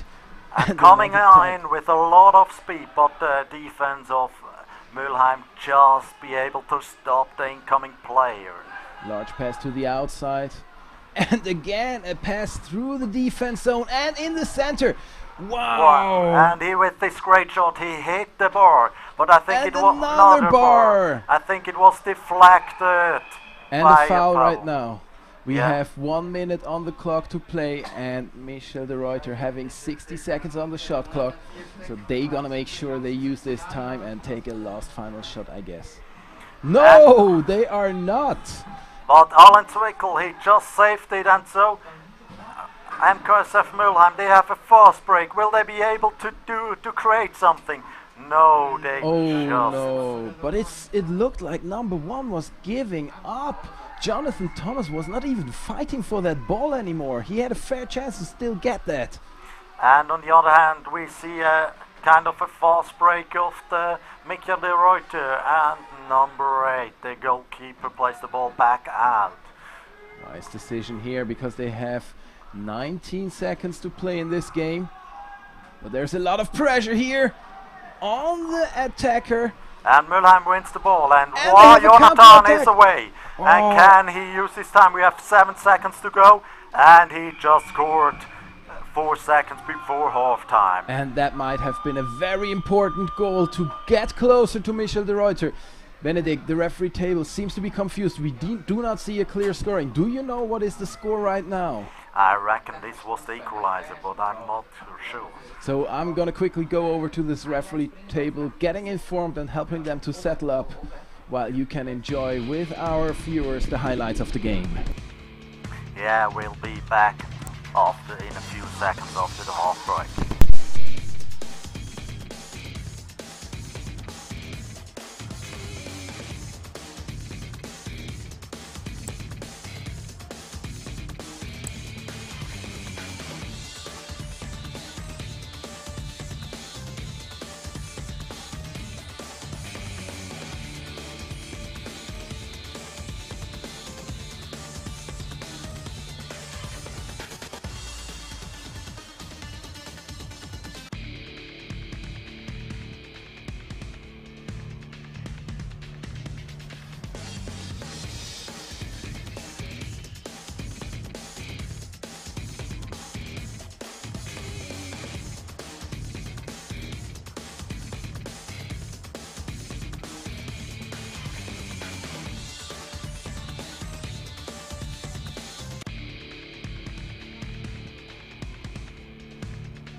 Second half just started here, and we see it was a foul. The player from Michael de Ruyter's just hit the Mülheim's body. That can be pretty painful actually, but nobody's hurt, but is he going outside right now? Yeah, and there's also a big discussion about these drop starts. People think that they are pretty dangerous, but if you ask the players who are taking or going for the ball for their teams, they often said that it's not a big problem. Often if they get hurt, it was their mistake, because you can protect your body pretty well with your boat or even with the paddle, just to push their opponent's boat away from your body. And this game is continuing in the second half, how it ended in the first half. Super strong play, very fast play, a lot of aggressive attacking. We already saw one shot from number one, Johan Thomas, and now again Johan Thomas. And he's taking another shot, but that was an easy block for the defender in the first paddle, but it is at least another corner situation for Mülheim right now. And it seems that Jonathan Thomas, he's the guy for Mülheim who takes the most shot. We saw that yesterday night when we commentated the game between Mülheim and Robden and France. He took a lot of shots, but he scores also a few goals, but he needs a lot of chances to score his goals. Can still improve on efficiency. And as you said at the end of the first half, Bene, it is a draw. We have 5 for both teams right now. 5 Michel de Ruyter and 5 for Mülheim. And we have 8 minutes and 30 seconds on the clock to play. Yeah, and our technicians, they made it possible to fix also the camera for the game time. Again, a very hot situation here for Mülheim, because Michel de Ruyter in a very good position to throw the ball. It's maybe a bit confusing. There's a 1 on between the result, but we are actually in the second half. Otherwise it would have been an exciting 2 minutes to score 10 goals.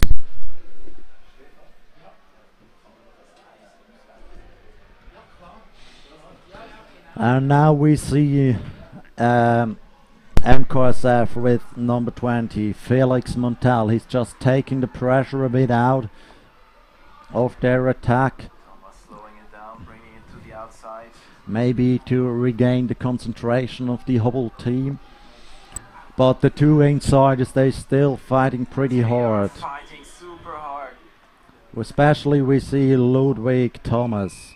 And we see a call from the referee. A free shot is being claimed here against Michel de Ruyter. Is it a good position here to throw the ball? Let's see where the referee decides to take. Oh, it's very close in front of the goal.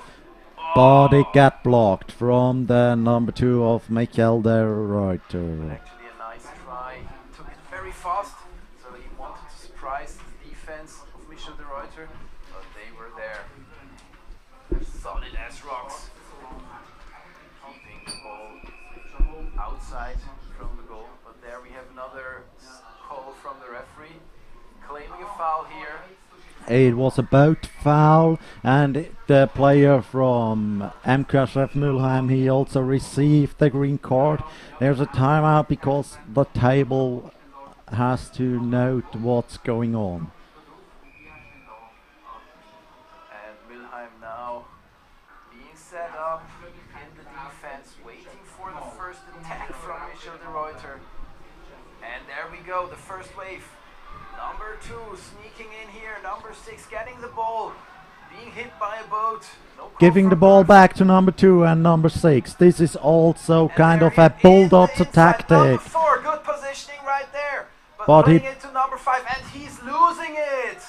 Oh. And so we have a fast break. And number 2, Alan Zwickels, the Dutch player from Mülheim. He's just gone, he received the ball and he scores. Now Mülheim taking the lead for the first time in this game. So this game goes back and forth. We have now 6 minutes and 20 seconds to play. Michel de Ruyter.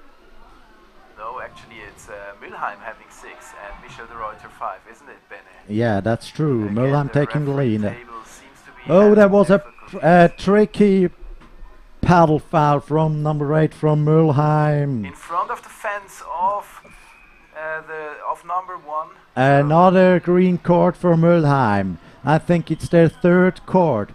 The third green card, so the next one will be yellow. And the Mülheim guys, they push just Bart Furness, number 1 from Michel de Ruyter out. And they have to be patient not to get a foul or a penalty. Is it? Because they need not... they need to let him take position, isn't it? Yeah, they have to. And a shot from the outside. And the rebound goes straight in the hand of Jan Mesters. And we see a counter-attack here now from Mülheim. And the fast break, there's Jonathan, number 1, standing in alone. Oh, and he scores the goal. This time he need not much tries. Jonathan Thomas scoring here again for Mülheim.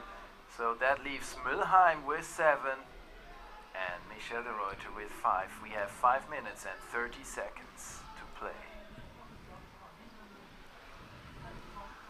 And there, sneaking in, making it alone, going to the inside. There are 5 players from Michel de Ruyter inside, but now number 4, Wessel from, he goes out. In the middle of the play. And a great goal from Kai Tas. He was kind of fixed position there, and still he can take such a strong hammer to the goal. No chance for the goalkeeper to keep his goal safe. Very great playing here of number 6 from Michel de Ruyter. And the lead of Mülheim decreased to 1 goal. We have seen this yesterday night before. Maybe the Michel de Ruyter team, which has a bit more experience in the first league, can turn the game.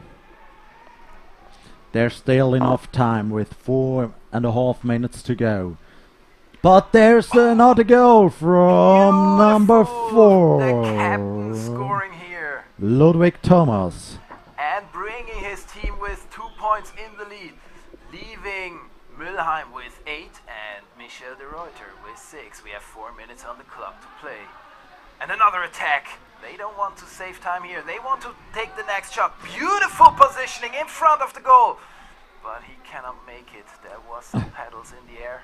The Michael de Ruyter team, they always try to play this typical Dutch style, to bring someone in with the ball, then coming with speed, and a second player give the ball back to the second player, there may be also a third or a fourth. Beautiful play right here to the outside, and the player is just missing the target, or at least say the goalkeeper did a great job.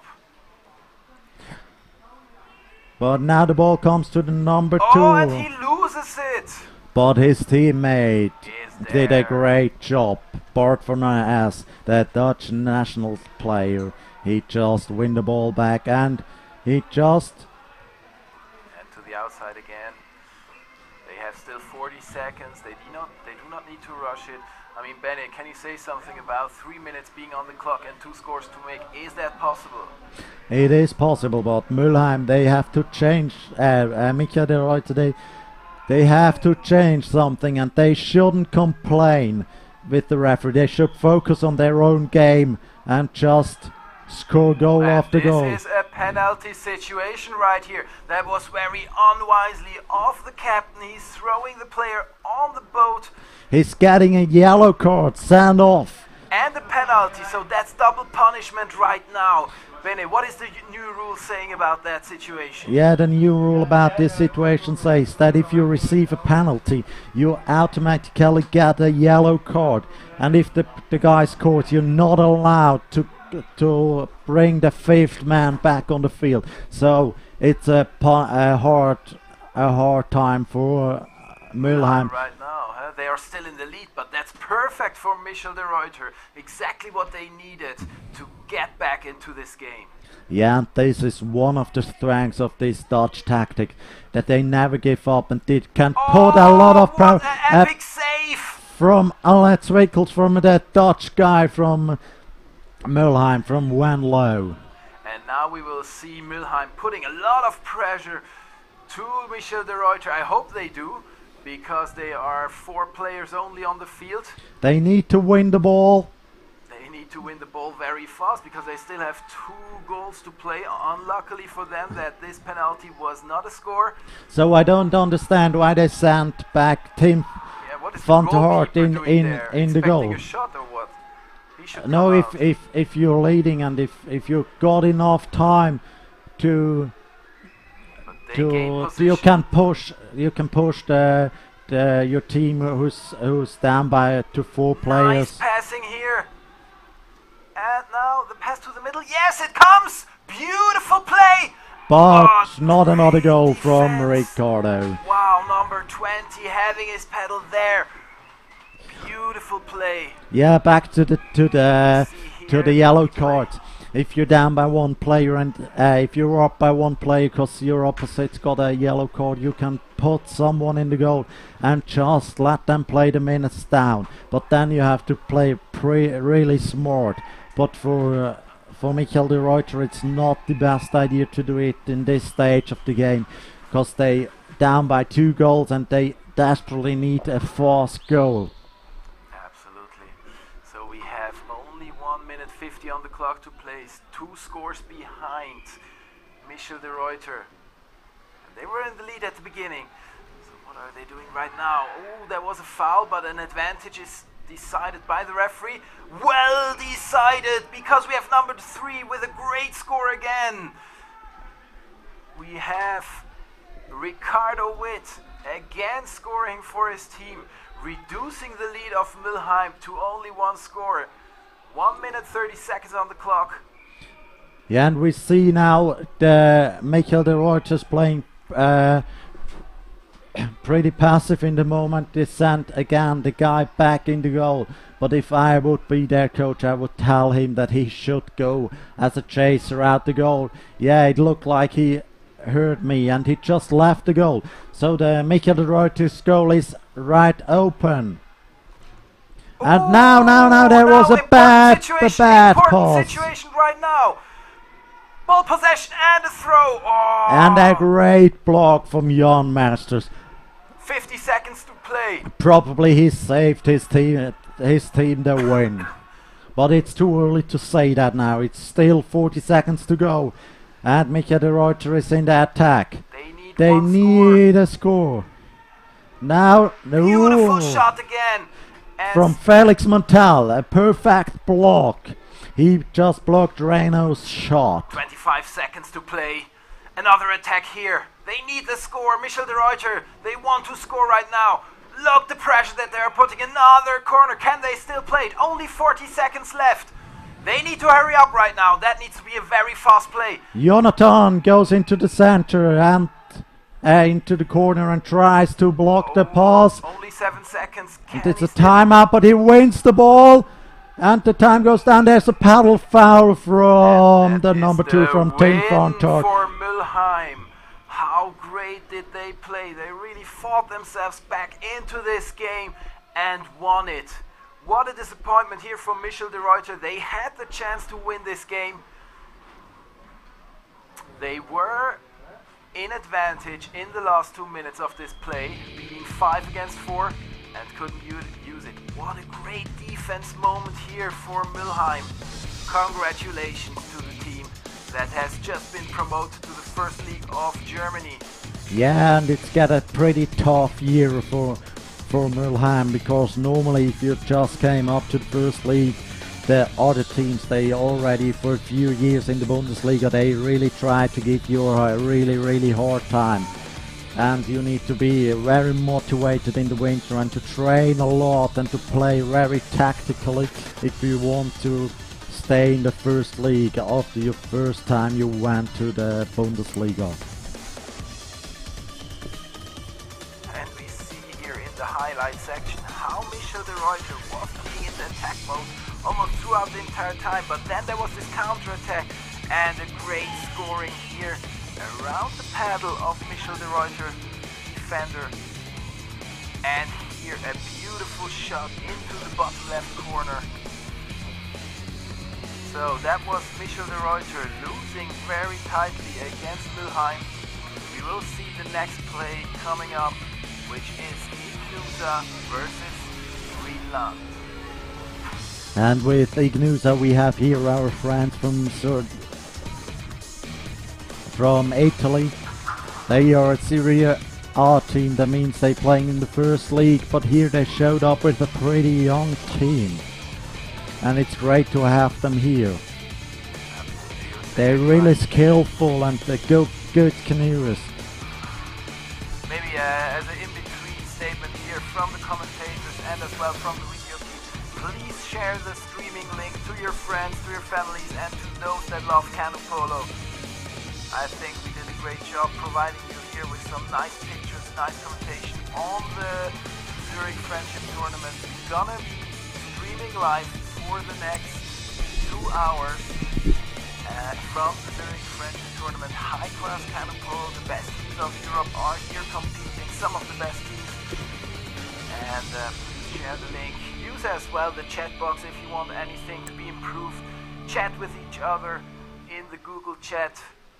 You can always comment there. Nice to exchange as well out there. And now we saw just the game being started. And Ignusa won this sprint, and they are now in the attack mode.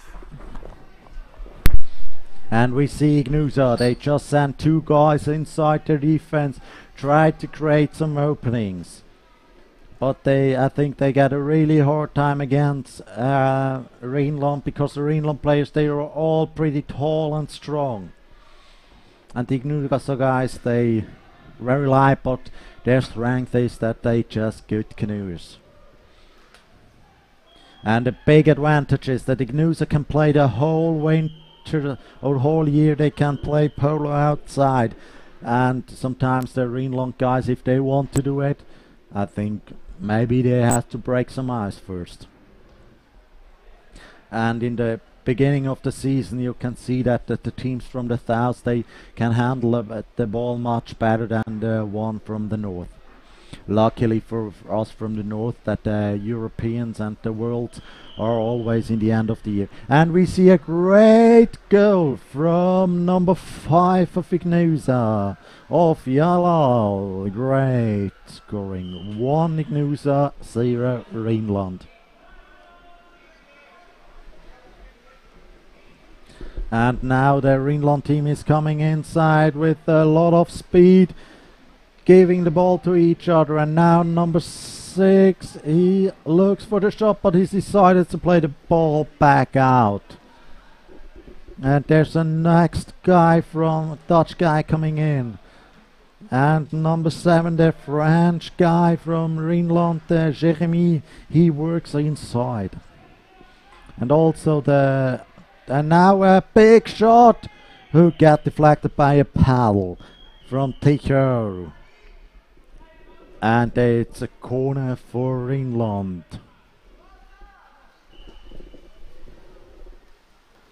And another big shot from number 2, from Alex van der Tuin. Or whatever the Dutch guy pronounce it. And we have kind of a fast break from Ignusa.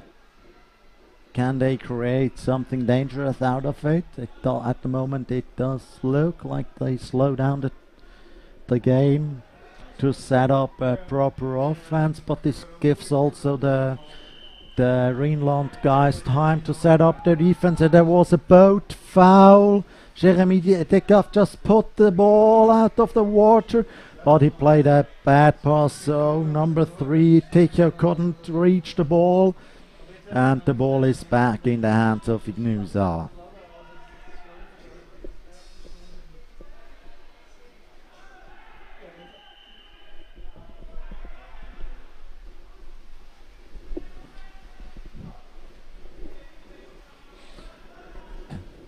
And Rhineland just won the ball. They back in the attack, playing the ball inside, give the ball to each other, and a goal from number 3 from Ticho.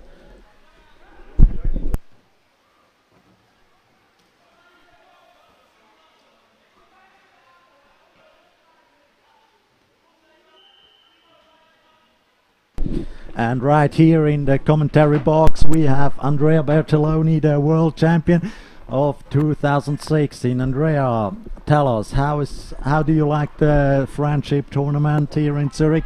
You are a guest who comes every year here. Yes, it's around 10 years that I play this tournament. It's one of the best indoor appointments for the off-season, so I enjoy that.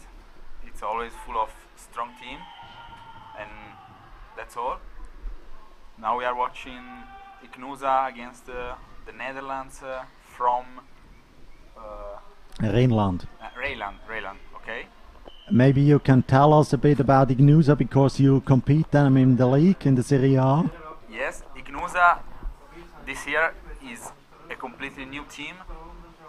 They lost their Netherlands player, national team player, Mats Pell from Odysseus. So today in the water there is the young guy Giacomo Fanti from the senior and under 21 national squad. The half Swedish, half Italian player Eugenio Patrone with number 11. And all the other guys are under 21 player.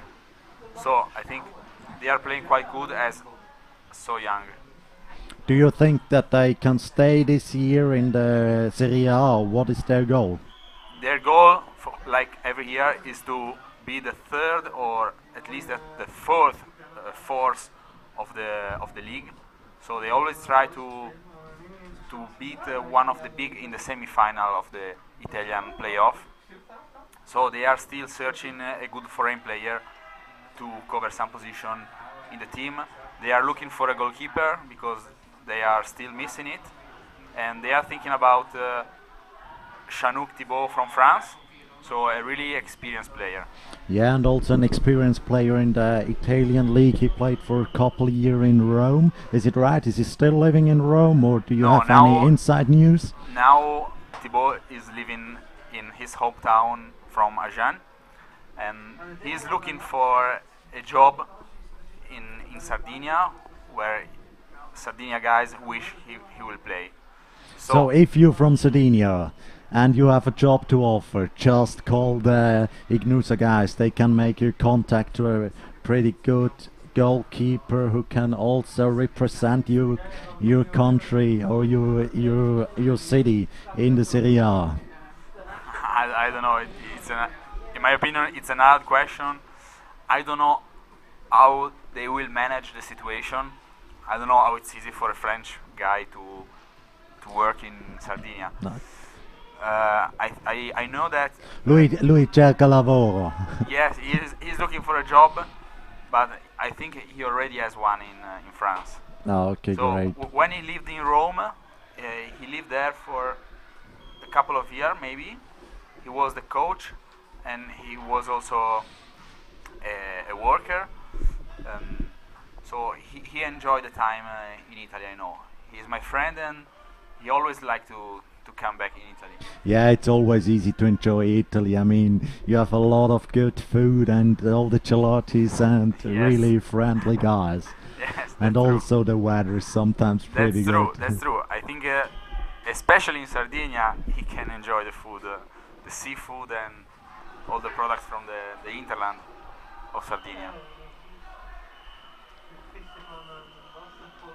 So Ignusa is still 2-1 in lead against Rhineland. There's a little confusion. Now it's a corner right now. Yes, it's a corner from Giacomo Fanti, who passed as a stairs to Patrone and then to number 5.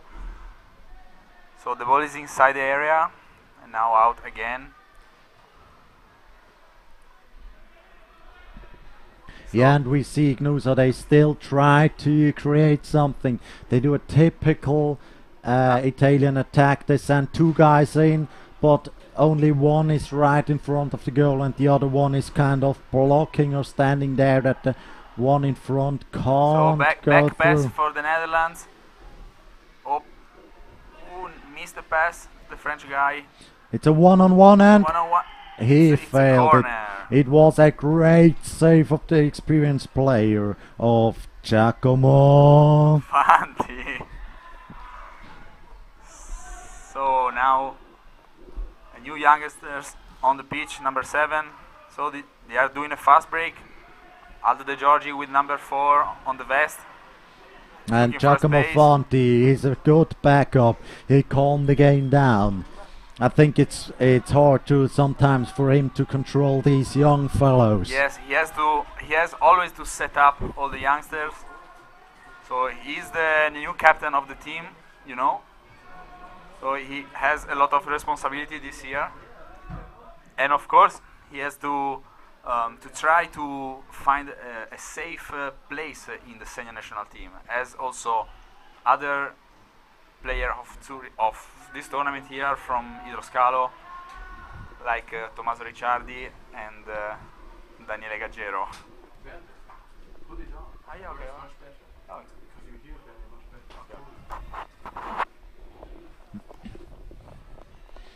Yeah, so Bertie, can you tell us some inside news, or are you not allowed from the Italian national team? Are there some big changes we can expect which aren't official now? No, I don't think so. I think there will be no huge changes. I think everybody knows that Marco Porzio, The double daddy? the double daddy Marco Porzio, stopped his career with national squad, but he still play and still train hard with Chiavari team.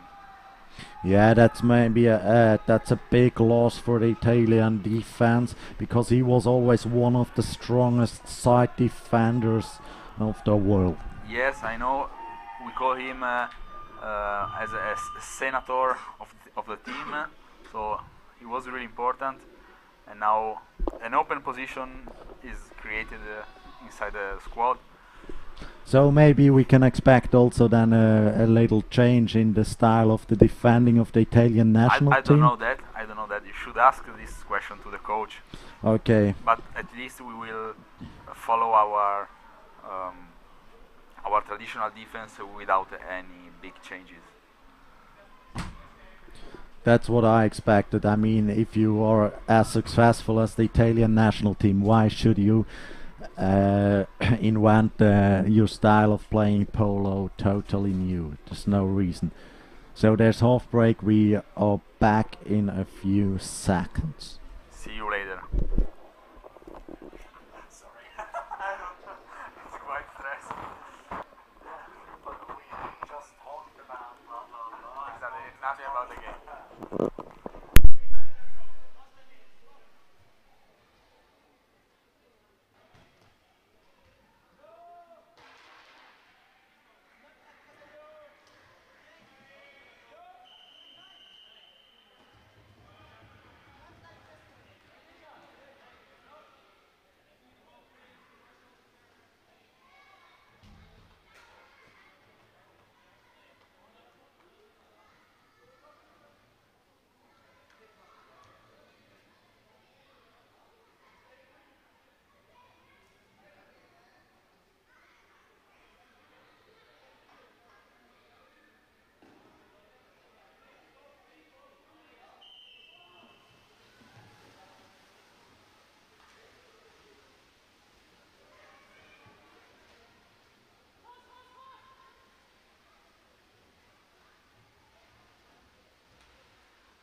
So back in the commentary booth now, rigging himself for you.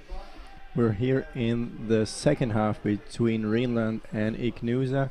Rhineland players need to step up a little bit because they are in behind.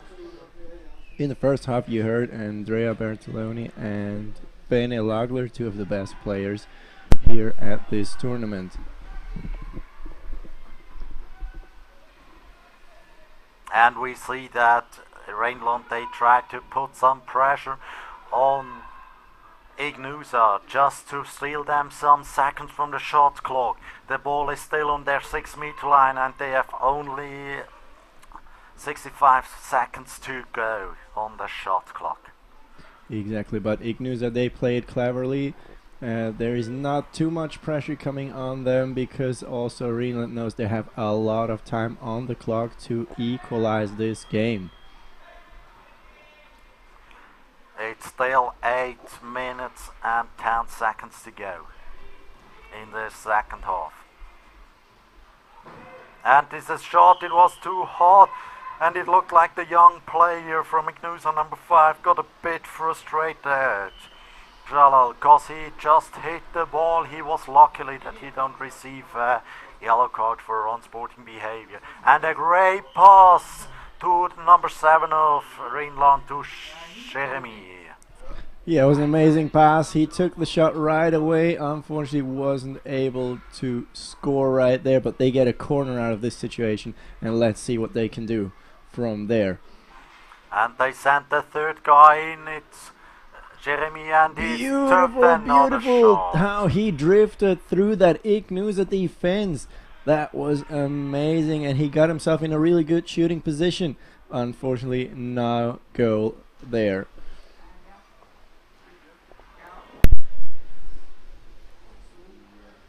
Again, Rhineland trying to put a lot of pressure on that Ignusa defense, getting into that hot zone right in front of goal, but it's another corner to come. But they have to be patient because you just took a lot of shots. The clock run down and motivates also the defense to play even stronger and defend better, because then they know how you attack and when you shoot. But now there's an inside shot.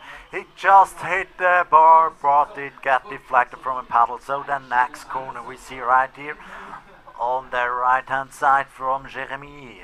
Yeah, they're putting a lot of pressure on that inside defense of Ignusa. As Berthe told us before, there are young players on this pitch. And he told us also that they're looking for a goalkeeper, but it seems that their goalkeeper right now, number 6, Federico Brattina, did a pretty well job. Exactly. Considering he's not a top goalkeeper, he's doing a great game here. Only received 1 goal so far, and this series of corners here resulted in some great shots which he was able to deflect. And the Dutch guys, they're just sending one player after the other inside, and they set up again. So they have 4 players outside. Now they're just drifting in. Now there are 5 guys down, but 2 guys are rushing for security. If number 7 would have taken this shot, that would have been really dangerous for a fast break.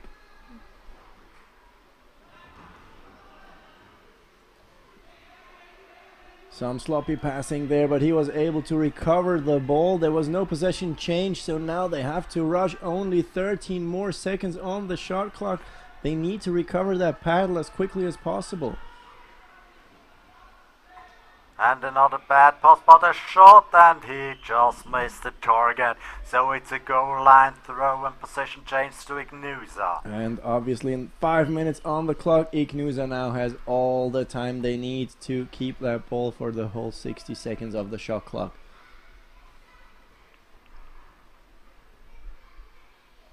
As you can see, they're not rushing at all to get that attack going. They know they're 2 goals in the lead, and they don't need to rush anything in this situation. And now it's up to Giacomo Fanti to organize this team and just play in a clever way and just keep this. Lovely pass to the inside, and he's right in front of goal. But the goalkeeper of the Dutch team managed to keep it out. And it's a goal line throw. Let's see if there's a reset. I hope not. No, the referee table did everything fine. And it's a long pass down, nearly back in the defense of Ignusa. And maybe with this attack they can score the equalizer. Yeah, here you can see the first wave of Rhineland pushing into that Ignusa defense with a lot of force. Once again, the goalkeeper is able to deflect it. Number 6, Federico Brattina, he does an amazing job right there. I think it's nearly the 10th corner or whatever of the Rhineland team. They have to attack a bit smarter, that they can create some one-on-ones on the goalkeeper. So that means with their heavy bodies they should work out these less heavier paddlers from Ignusa to create some openings. I agree. They take usually the first shooting opportunity of an attack, maybe causing some havoc on the inside of the defense. Being a little more patient will get the job done. They desperately need a goal now because there's only a little more than 3 minutes, and there it is! The surprising goal for Rhineland through number 5 to Jeroen van der Meijs. Now this game is all tight again, 3-2 for the Italians. Let's see what they do now. There's a little under 3 minutes on the clock.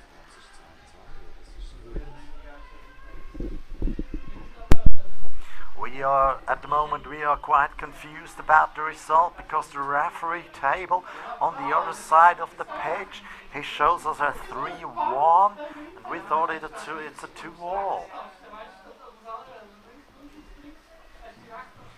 I'm gonna check that soon. I'll be back in a few seconds. Yes, we have only a little more than 2 minutes on the clock, hoping we can get clarification about this goal situation. While Ignusa scores another goal, number 2, Giacomo Fanti. He took a lovely shot from the outside, leaving the goalkeeper with no chance at all to block it. Now the refereeing table changed the score to 4-2, which might be the correct score.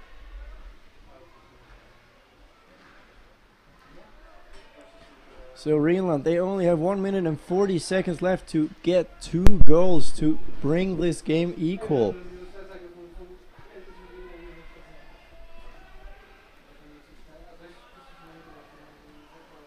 Now they get the ball right in front, and it's in. Player number 6, Jack Webbers, the son of the famous Dutch coach, just scored another goal. So there's just 1 goal to go to the equalizer to go into the overtime, and it's 1 minute to go.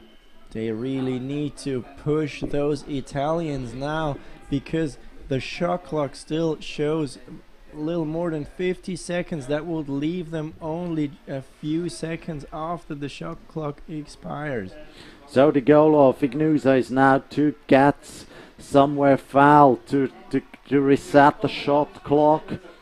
But now the Dutch guys, they pushing out. Now they're going into to change their tactics into the 5-out defense. And here we have the reset. Yeah. So they just have to play the ball down. But Eugenio, the old player, he just lost the ball. Oh my God. The ball is right in front of goal, the empty net, and he scores it! It's the equalizer, it's 4-all in 17 seconds. Only 15 seconds on the clock right now. Ignusa may be able to take another far shot, but after that, most probably it's going to be overtime. And now Giacomo Fanti, he is looking for the final pass, and now there's a shot and it gets deflected, blocked. And so here we're finding our teams in the overtime. It's going to be the golden goal overtime in this situation.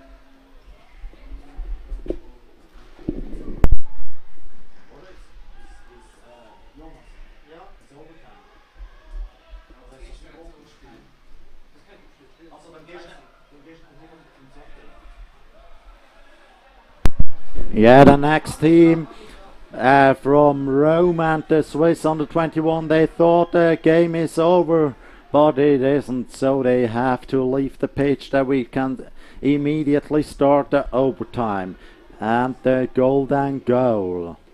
Such a tense situation right here between Greenland and Ignusa. The next goal will decide this game, so one mistake can be crucial. And the referee just called the team to set up to go into this overtime. We played 5 minutes. Overtime, golden goal.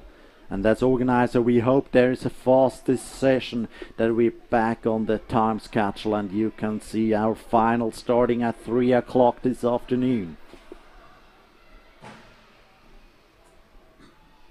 Teams preparing for the opening of the game, the sprint from both sides. And Giacomo Fanti, the captain of the team, he takes the responsibility and he wins the ball for the Ignusa team. Probably the most important charge start of the game, but now the ball slips out of his hand and possession is gone.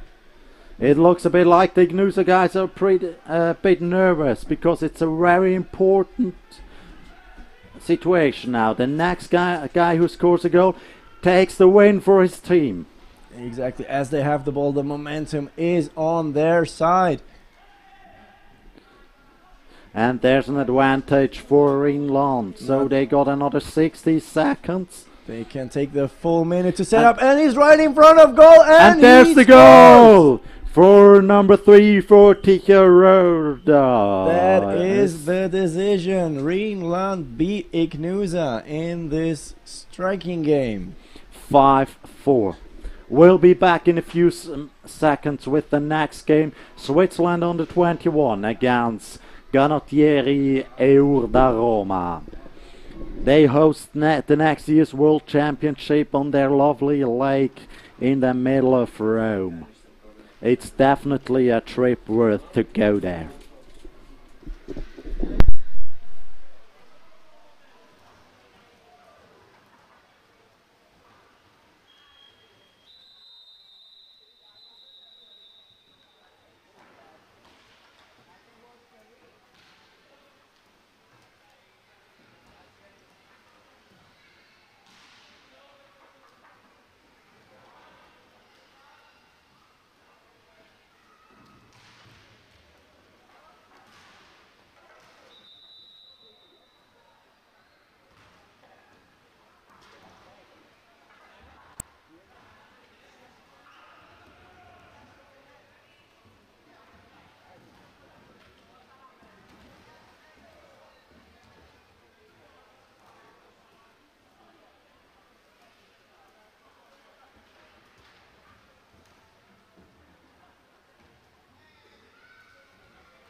Welcome back to Zurich. Right now the teams are setting up for the charge start. Switzerland under 21 against the Romans.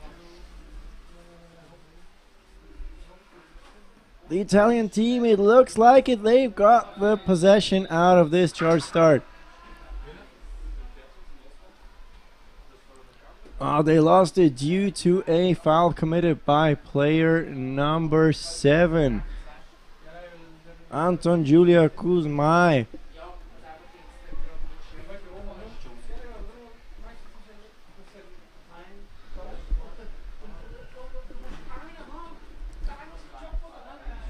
So let's see how the Swiss under 21 national team set up their first attack. They got 2 players on the inside applying pressure and 3 players charging for it, but a sloppy pass makes them lose possession of the ball in this situation.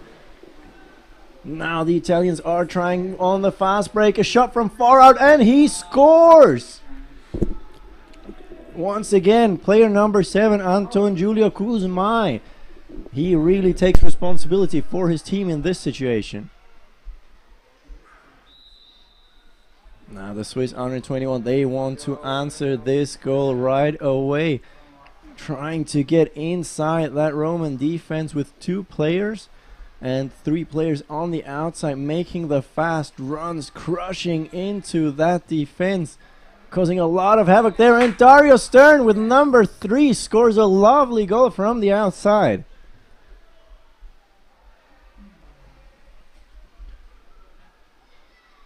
These teams really go head to head. They go at each other all out.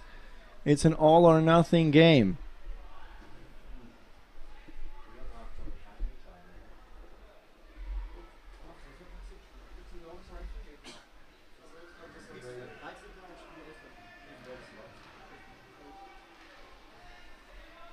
So we witness here the game for rank 11. Yeah, the Swiss under 21, they were a bit unlucky. They just got down to this place playing for the 11th rank just by 1 goal. And there's another goal from an experienced old player from the Canottieri who he played before for the... It's Giacomo Mafia scoring this lovely goal from the inside of the defense. After the Swiss could only stop the Italian attack with a foul, he was able to position himself very well in the center right in front of goal and scored. And in the middle we saw a pretty interesting fight from the young player Livio Fögeli with the number 8. He just pushed this Giacomo Mafia away, and I think there's a weight difference of nearly 30 kgs, but he was too motivated, so he made a goalkeeper foul and possession back to Rome. Yeah, he's one of the young guys in this team and lacking some experience, obviously. If you go in there with too much force, over motivated, as you said, Bene, they will give you the goalkeeper foul because you're obviously not allowed to move the goalkeeper around. Yeah, and what I said, it's pretty interesting because when you watch, look really exact what kind of boat he paddles, then it's just an ass boat from Latman that normally only girls paddle because it's still so small and it's only 16 years old, and last year he played also in Walland, so he's one of the biggest talent we have right at the moment in Switzerland. Yeah, just can't wait to see that guy gain some kilos, gain some massive muscles, and show us what he can do in the future. And he is also one of the only guys in Switzerland who, when he was young, he also did some slalom. And he was even great in slalom. Yeah, very talented guy in kayaking. Lovely boat skills, so we might see a lot from him in the future. Now the referees were a bit unsure about this decision, but they awarded the ball to the Swiss under 21, which are in behind 2-1 and try to equalize this game as quickly as possible now with the fast and strong attack. And we see also how much all the guys from the team, for example, number 5, Mark Ruckley, trust this young Livio. He just give him the ball inside, and a really nice goal from Dominic Schaub, one of the most talented Zurich players. Lovely strike from the outside with a defending paddle in between. That was a strong shot and the equalizer in this game. A little under 5 minutes played in this first half. And it was just a straight line from outside, as you had seen in the replay.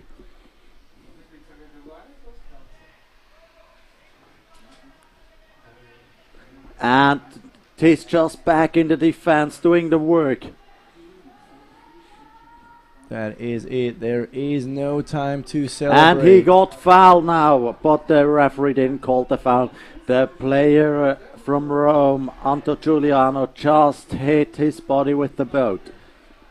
Yeah, quite an obvious boat foul in this situation, but no. A nice passing inside. And Canottieri, they just scored another goal, so they're taking back the lead. Yeah, Stefano Monte got in behind defense there, and once they got the ball through, that was no chance for defending for the Swiss under 21. Playing with a new goalkeeper for this season, as Lars Baltensberger has retired from the Swiss under 21 national team. And we see now on the side a huge block from Andreas Hug, the captain. He just is in control and helped Dominic Schaub to roll up again. And we see Dario Stern, another Bundesliga player from Hamburg, who just tried to direct the offense. And he got a pass from, and there's a shot, and she just hit the bar. Super strong shot by Dario Stern. I think it was even deflected, hit the crossbar, and now the a little bit unexperienced players by the Swiss under 21 did the same goalkeeper foul as Livio Vögeli did before again.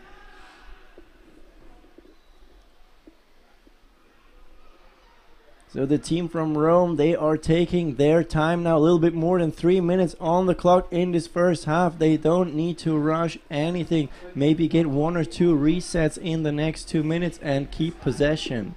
Yeah, and right now at the moment there's another young talented guy inside the goal of the Swiss under 21. It's Yannick Stauffer. He just turned 18 I think last year, and the trick from Dario Stern, sometimes he's too motivated and wants really looking for the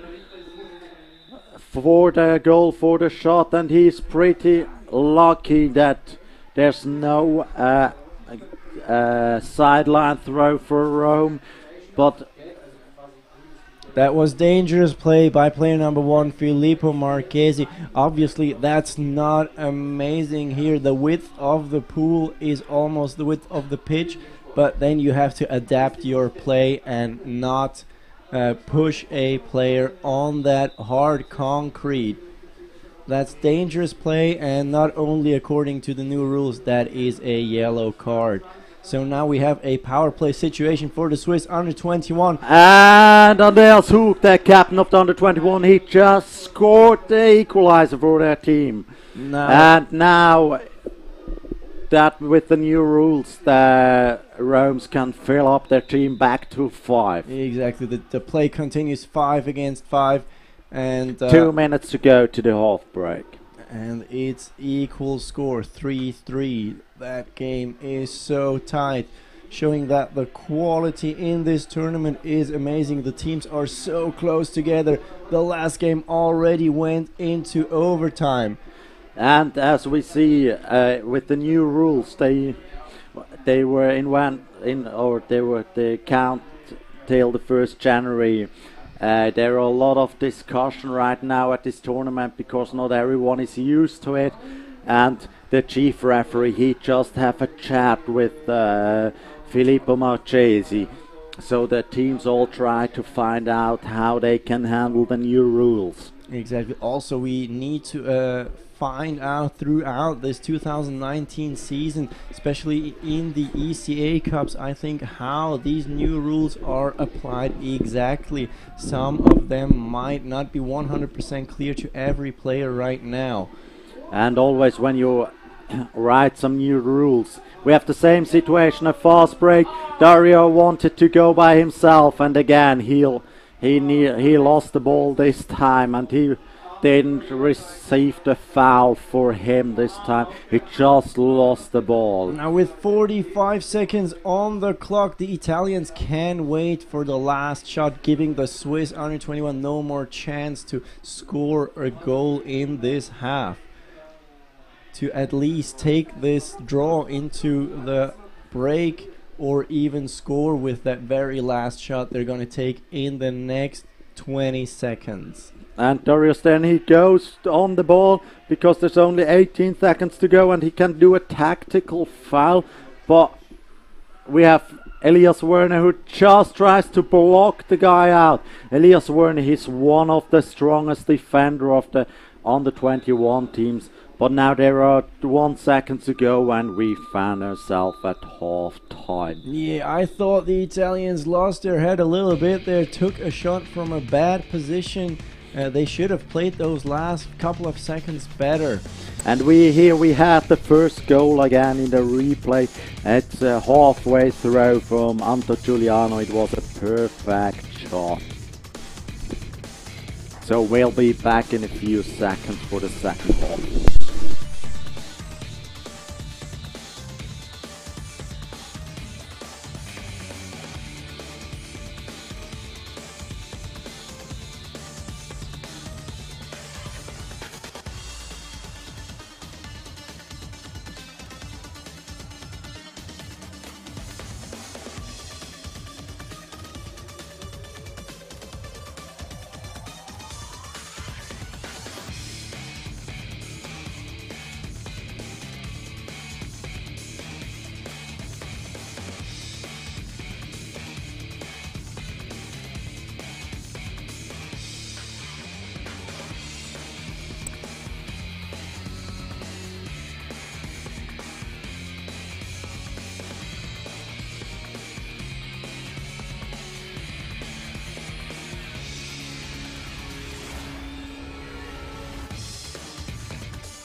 We are right back here on the pitch in Zurich. The game is a draw between the Swiss under 21 and the Roman Canopolo team. This game is for place number 11 in this high quality early season preparation tournament. Teams are setting up for the charge start. Everybody is getting ready. Dominic Schaub from the Swiss team going for that charge start again against number 7 Anton Giulio Kuzmai. And Dominic is too late, so Anton Giulio just win the ball, but he hit his head with the boat. So the goalkeeper take a timeout. I don't know, he don't get a fall. There was no foul involved, apparently. You could argue that losing control over your boat and hitting someone in the head is a foul in this situation, but that was not awarded by the referees like this. So now the Italians from Rome, they are going to set up their first attack of the second half, trying to make their point, claim this place number 11 right from the start of this second half. And if I can give the Rome, a hard fight from number 6. Lovely block, allowing player number 7 to get inside well, and taking a shot from the center was player number 3, Stefano Monte. But he was under a lot of pressure and therefore not able to get that shot on target. And a long pass to the captain, to Andreas Hug, but it was a bit too good, so they lost the ball. Yeah, you could see right there the ball was sliding on top of the water for maybe half a meter, and it was too much. But the fast break of the Italians is on. And there's an overwide and a nice block from Yannick Stauffer. And now the Rome guys should be fast, because the Swiss guys, they have at the moment their two fastest guys on the field, Dario Stern and Dominic Schaub, number 7 and number 3. They were on the fast break, those two, but the players in ball possession were not able to get the ball through to them safely, so they decided to go for the safer option and set up a proper attack. And at the moment they have two guys inside. Mark Rookley, he tries to attack the middle players and do an opening. And number 1, their captain, Andreas Hug, their player from the Bundesliga, from Wander Volke Essen, he just tried to do an opening. And another shot from Dario Stern. Dario, you should be more patient. Exactly, he took that shot from a bad position, lost his head for a second. His shooting is top quality, of course, but they need to get into that defense, play their chances. And Dominic Schaub just subbed off to bring another very talented player, Livio Vögeli from the Thurgau was a father, who called whitewater paddlers. We don't know why, because they actually playing a lot of canoe polo, and he's on the field again. Now the Swiss guys, even though the refereeing table took a moment to get it, they got a reset on the shot clock, giving them another 60 seconds to set up a great attack and finish from one of the dangerous positions in the inside of the opponent's defense. And right at the moment, the Swiss guys sending a third man inside. That's a dangerous play, because you can, when Rome wins the ball, they all facing the Swiss goals.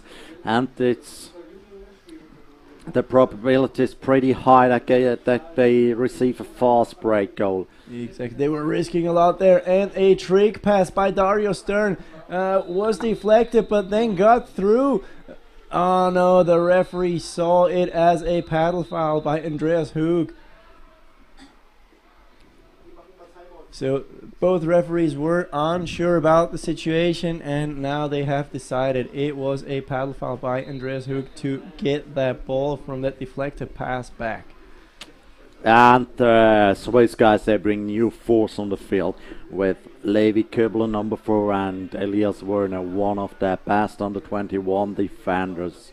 Elias Werner, our number 2 from Zurich.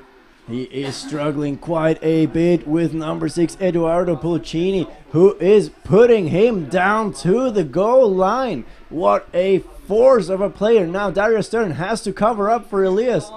But the number 9 from Rome, Daniele Mafia, just decided to play by himself and just took that shot over the goal.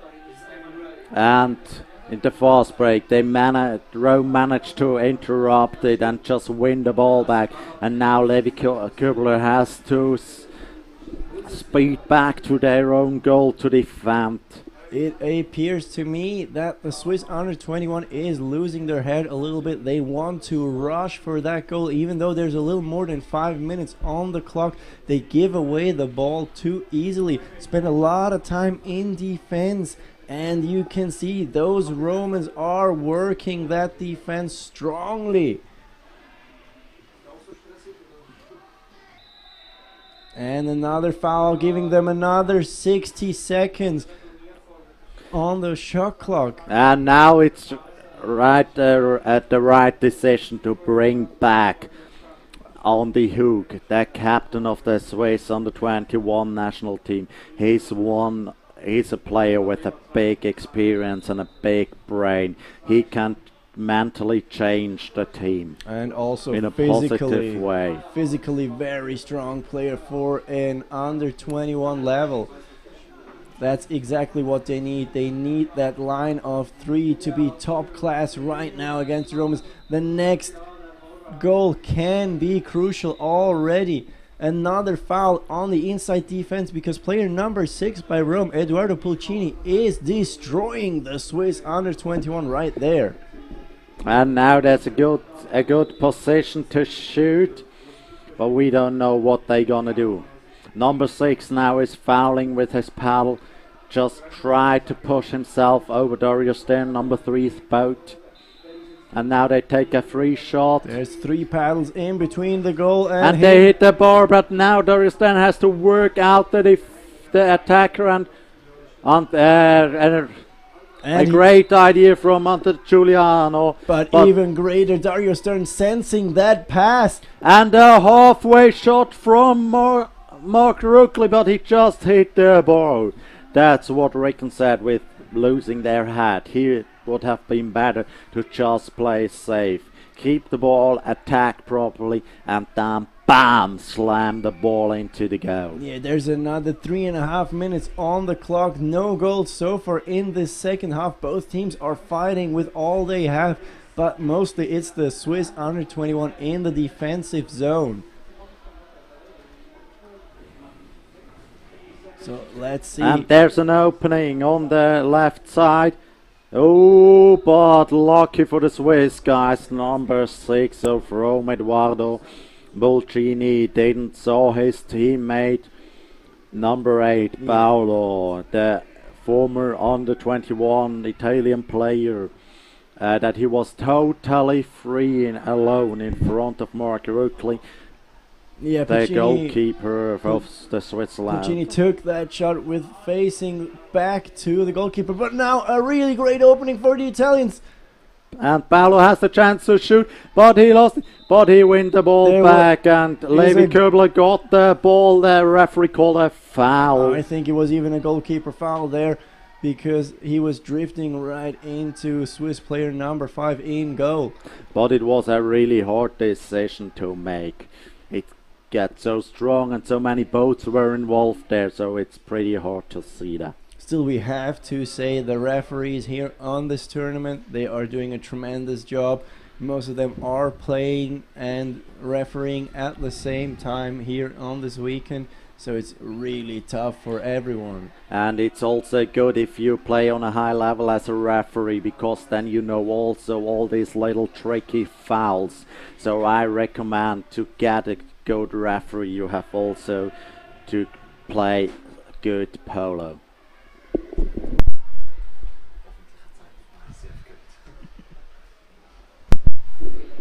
So now again the Swiss took their first shot being in the offensive zone, and it's the Italian team from Rome attacking again. Now very late in the second half, only 1 minute and 20 seconds to go. Most probably the next goal is going to decide this game for place number 11 at the Swiss indoor tournament. And it's pretty interesting to see this defense from the Swiss under 21 on the line of the 3 guys. We had less than 200 kilos at the moment, but they still managed to stay on top of the attack. Physically strong. Now again player number 6 going inside that defense of the Italians. He is trying to cause some havoc there, but he's worked really hard throughout this second half. Maybe needs to take 1 or 2 breaths before going in for that final attack. There's 30 seconds on the shot clock for the Romans, so most probably they're going to take the last chance to shoot at goal, not giving the Swiss more than 4 or 5 seconds on the clock to recover.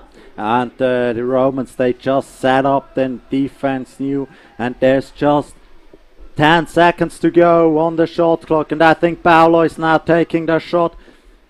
He has to, otherwise he's going to lose. Yeah, he took that shot, but he just hit that goal and it went out, and now a goal line throw. 2 seconds on the clock. They need to shoot right away, but that was too slow. So another placement game goes into the overtime, which is obviously a golden goal overtime of 5 minutes.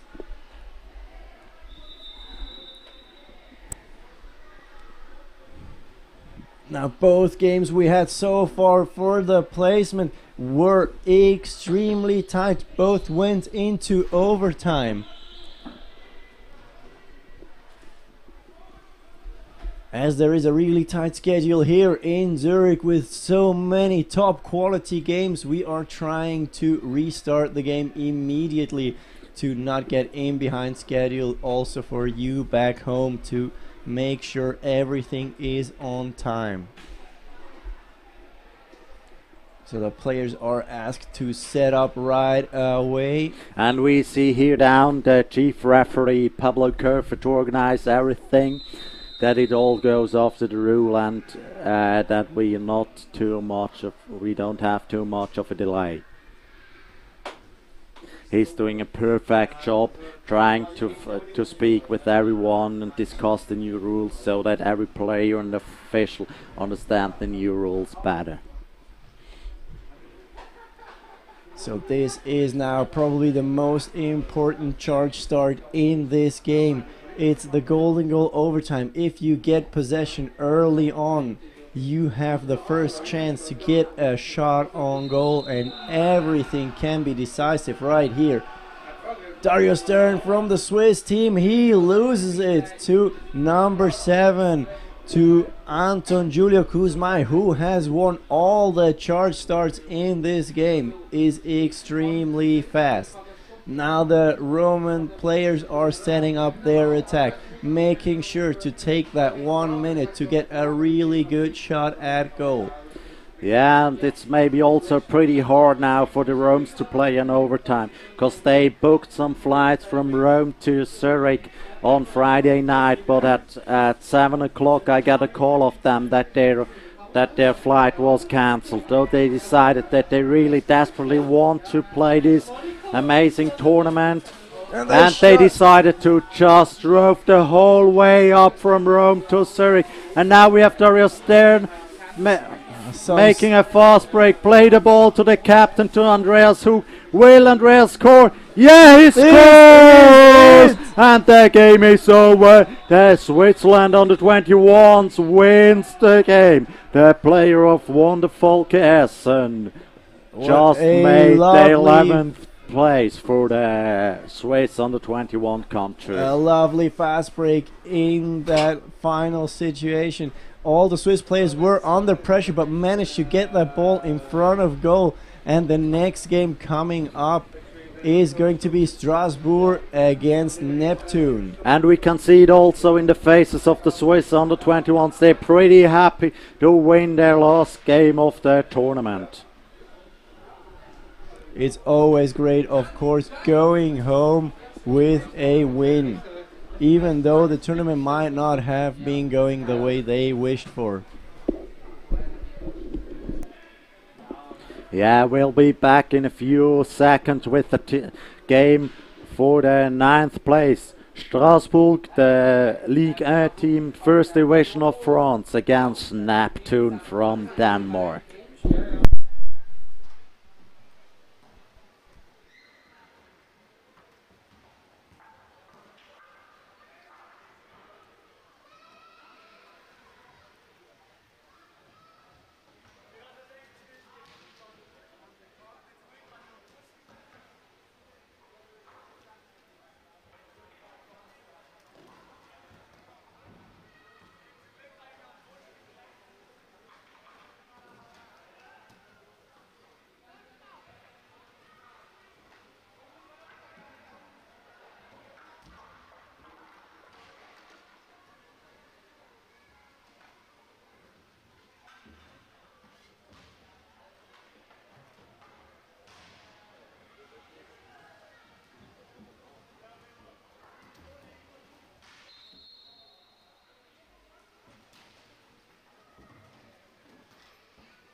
So, wir begrüßen euch ganz herzlich zum Spiel. Welches Spiel ist das? Moderatoren sind Sandro und Damian Nüssler, die zwei Brüder, die natürlich um den dritten Platz spielen. Es Voll spielt... Voll easy, machen wir immer so. Eigentlich haben wir ja schon Final wollen. So, jetzt sieht man da Straßburg am Angreifen. Gegen Neptun. Straßburger haben den Ball verloren. Neptun probiert dann Konter zu lancieren. Funktioniert nicht ganz, kann unterbunden werden. Jetzt werden sich die Straßburger aufstellen, mal schauen, was sie spielen. Vermutlich spielen sie ganz klassisch 3-1. Ja, man sieht. Was man natürlich sagen muss zu diesen zwei Teams, Straßburger haben weniger Gewicht in der Linie. Man sieht jetzt hier Nummer 2 am Spielen. Der schaufelt natürlich die Leute weg, das ist ganz klar. Das ist einfach eine Runde schwer. Der 7 hat einen Schuss genommen, geht leider ins erste Paddel. Wir müssen da mal schnell unsere Unterlagen durchschauen, wegen der Spieler nehmen. Das ist natürlich dann immer noch spannend. Es sind ja auch immer die gleichen Namen an diesen grossen Turnieren, die man hört. So, Neptun fährt an für die nächste Chance. Probieren es. Nummer 1 sieht ihr die Lücke. Schöner Pass. Auf Nummer 2. Leider ins erste Paddel. Der Rudi hat es probiert. Mindestens am ersten Paddel muss man natürlich schon durchkommen, sonst war es wirklich ein schlechter Schuss gewesen. Ja. Ein Paddel muss man immer schaffen. Mindestens, ja. So, Straßburg jetzt zum Angreifen. Man muss sagen, die Straßburger Nummer 1, der Ivan und das Nummer 7, der Clement, die sind natürlich super Schützen. Da muss man jetzt ein bisschen das Augenmerk auf die richten. Wenn die anfahren, dann brennt es. Da muss man immer gut schauen. Das wird man jetzt dann auch sehen. Der Angriff läuft auch mehr oder weniger über sie. Ist jetzt spannend, dass sie den Ivan reinstellen. He? Ja. Das Turnier habe ich jetzt noch nie gesehen, den Ivan drinnen zu spielen. Vielleicht ändert es etwas, sind sie nicht zufrieden mit dem Spielverlauf bis jetzt damals. Oder vielleicht ist er auch zu fest gesteckt worden, dann haben sie gedacht, sie stellen ihn einfach ins Center rein, dass er dort kann ackern und einfach nicht aus dem Spiel so können. Jetzt der Schuss von Clement gsi, kindig, sieht sie den Slow Motion. Ja, also von so einem Spieler darf man mehr erwarten. Es ist eigentlich... So, Neptun greift wieder an, stellt einen rein. Ah nein, jetzt kommt gerade der zweite noch. Geht aber wieder raus. Ja, die Dänen, die sind schon fit, das muss man noch lassen. Irgendwie habe ich einfach das Gefühl, die haben irgendwie die Spielübersicht nicht oder haben irgendwie zum Teil ein bisschen Mühe. Mhm. Ui! Hat es probiert mit dem Lock. Der hat funktioniert. Der kann rein. Wenn der nicht am Pfosten wäre, wäre er ein 100%iger gewesen. Ja, hat er super verarscht. Mit der Nummer 4 bei den Neptuner sehen wir auch einen Schweizer auf dem Spielfeld, den Stefan Bartelt. Jahrelanger Nazi-Spieler. Ist beim TWF gross geworden. Ja. Ja, hat einen Bart. Ja, bin halt Bartelt, oder? Ja, Bartelt hat Bart. Sie spielt das aber schlau. Neptun. Jetzt das ist seine Position aus dem Center. Die Mager. Oh, jetzt. Das gibt eine Ecke, ja. Das darf der Goalie nicht ausholen. Das ist eine sehr blöde Aktion, was er jetzt gebracht hat. Vom Emanuel Kornek nicht optimal gewesen.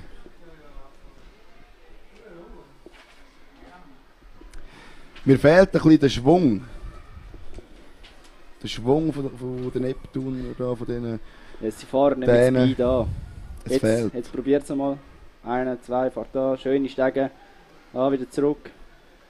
Probiert er so den Stecker. Ja, ich glaube, sie machen es nochmal sauber. Neu. Wieder neu aufstellen. Jetzt haben es 3 Leute drin. Das ist natürlich nicht sehr schlau.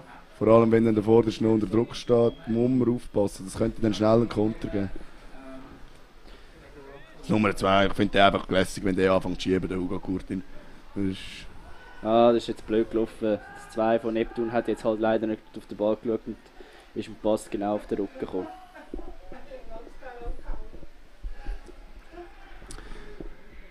Eigentlich sind die Straßburger schnell. Mich erstaunt, dass die Konten nicht probieren zu fahren. Das ist wirklich...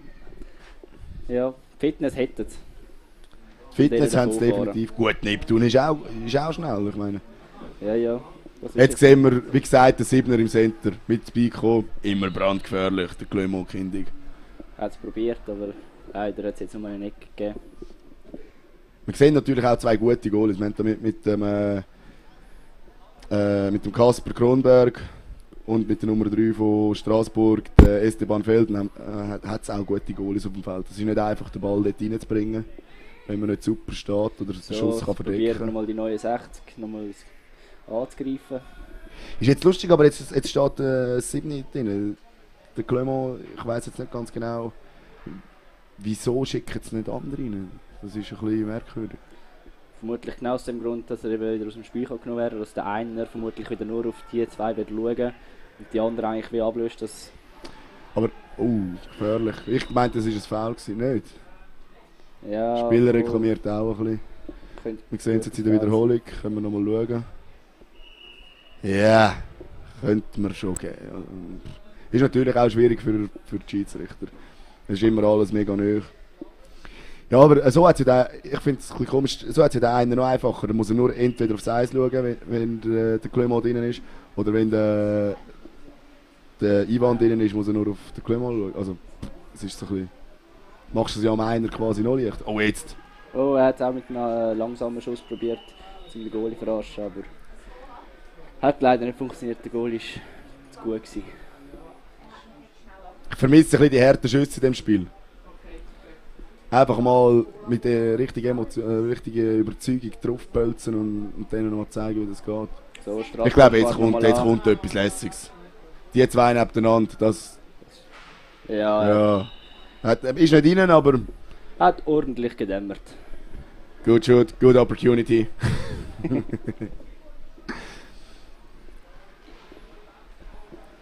Oh, nein, das darf nicht, der muss kommen.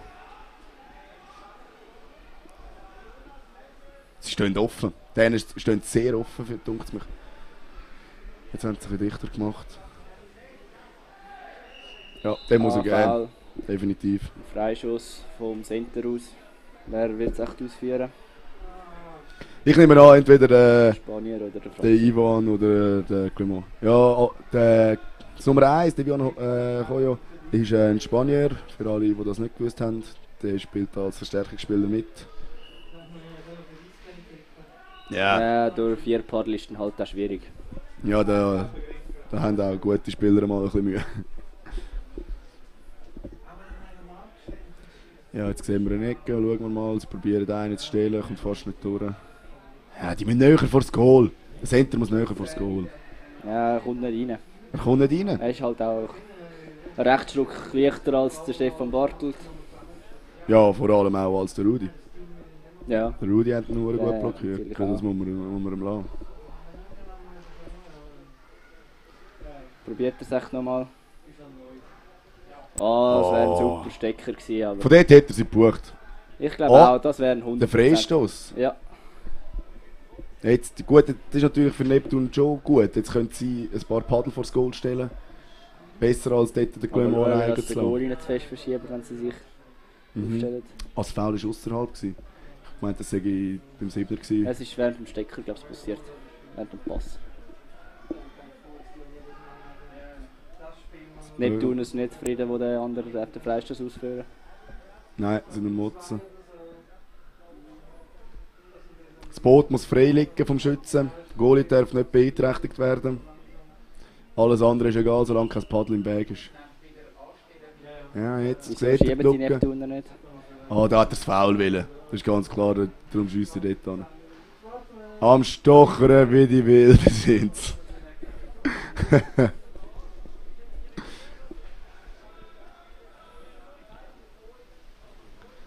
Alles über rechts. Sie probieren alles über rechts. Neptun hat gerade den Ball gewonnen. Was machen wir jetzt? Aber die Straßburger drücken. Sie haben keine Anspielstation, keine Schlaue. 5 Seconds, das darf nicht passieren. Nein, besser Ball rausspielen. Jetzt hat er dort direkt vor dem Goal. Nein, also die kann man mal machen. Ist wirklich... Keine Ahnung, was die gestern Abend gemacht haben, aber offensichtlich haben sie das Falsche gegessen. Ja. Die haben gestern noch besser gespielt, die Straßburger. Falsche gesoffen! Ja gut, man merkt halt auch, ist jetzt der letzte Match, das Turnier hängt langsam an. Die Wärme vom Hallenbad vor allem, wenn man sich den kalten Winter mit... wie wir es gesagt haben. Schuss. Der Ivan kann ja immer gefährlich. Pfeife gratis, Goal. Schönes Säckli. Wie gesagt, die Sicher sind gefährlich. Aufgejuhetert. Aufgejuhetert, genau, wenn man es so schön sagt. Oder wie es die einen sagen. Jetzt muss eine Reaktion kommen. Letzte Halbzeit 17 Sekunden zu spielen. Erste Halbzeit 17 Sekunden zu spielen, jetzt noch 12. Jetzt eine gute Chance, macht er ihn. Ein Roller, wunderschön gemacht vom Kasper. Jetzt müssen sie an der Linie bleiben. Goalie stehen, an der Linie bleiben. Ich finde auch, das wäre jetzt gerade die beste Option. Ja gut, Zeit Halbzeit. abgelaufen. Die Halbzeit durch. Ich bin ein bisschen enttäuscht von dem Spiel. Es ist irgendwie so zu wenig los, finde ich. Es dürfen ruhig noch ein bisschen Emotionen aufkommen. Das macht das Spiel meistens noch ein bisschen spannend. Wir sehen jetzt gerade den Score 3-1. Stimmt, das ist nicht 1. Irgendwie haben doch beide erst ein Goal geschossen. Ja, jetzt stimmt. Ja, jetzt stimmt er wieder, die am Tisch etwas nicht gut gemacht. Ja, was meinst du zum Schauen, der Match? Lohnt sich bis jetzt? Ja, ich glaube, Neptun kann schon nochmal eins drauf geben, wenn es will. Ich glaube vor allem, wenn die jetzt sich nochmal zusammenreißen, die Straßburger, ich glaube eher, sie machen es. Hey, wenn die, da der Clement und der Ivan mit Volldampf kommen, zwei von den verschiedenen Seiten. Ja, aber Neptun hat gute Schützen. Wenn die mal noch 1, 2 draufpfeffern und die reingehen, dann kann das Spiel wieder spannend werden und dann kann es auf beide Seiten gehen, glaube ich. Das kann definitiv, ich finde auch. Aber ich habe das Gefühl, dass noch nicht beide Teams das abgerufen, was effektiv können. Nein, definitiv nicht. Es ist auch, keine Ahnung, die Konter werden nicht gefahren, es wird nicht gegangen, es wird überall... Das kann man mal in einem Finale machen, mal ein bisschen Piano, aber da geht es jetzt einfach nur darum, mit einem guten Gefühl heimreisen und dann... sich auf die Saison vorbereiten. Genau, und probieren am Gegner die Hütte vollhauen. Würde ich jetzt so machen, das wäre jetzt meine Taktik. Einfach für ein gutes Gefühl, für den Rest des Winters. Das letzte Spiel muss man einfach immer gewinnen. Das ist das Wichtigste. Einfach, das ist wichtig. Für die Heimreise, für die Motivation, für das Training, für den Elan im nächsten Match, den Team Spirit, alles zusammen. Ich weiss jetzt gar nicht, die spielen um Platz, sie sind gar nicht so weit vorne, meinte ich. Das so, ist der Abpfiff ist gekommen. Vom 12. Vom 13.00. Sind beide schnell, aber die spielen um den 9. Spanier hat den Ball Platz. gewonnen für Straßburg. 9. Platz von 14. Wer kann das Duell für sich entscheiden? Alles offen, zweite Halbzeit, 1-1, Ballbesitz Straßburg. Man sieht nur die beiden Vieri von Straßburg und Neptun, die haben jetzt gerade ein bisschen Smalltalk gemacht. Jetzt geht es los.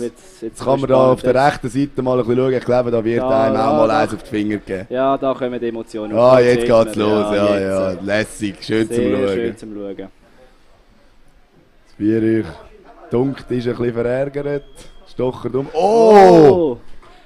Kann man nehmen, wenn die Shotclock unten ist. Ja, ist ein schöner Schuss gewesen, hoch geschossen, von weit. Hätte das Briefkasten-Goal können geben. Natürlich immer fies für Goal, wenn es einen Weitschuss gibt. Vor allem so aus dem Nichts. Man kann nur alt aussehen. Neptun geht vorwärts, macht es gut. Ah, Stecker. Und der ist dort brandgefährlich, da haben sie jetzt auch ein bisschen Glück gehabt. Abstoß. Ist der nicht abgelenkt gewesen? Ja, ich habe auch etwas gehört, aber ich glaube, es könnte sein, dass der Pfosten war. Ja. Ansgebelk.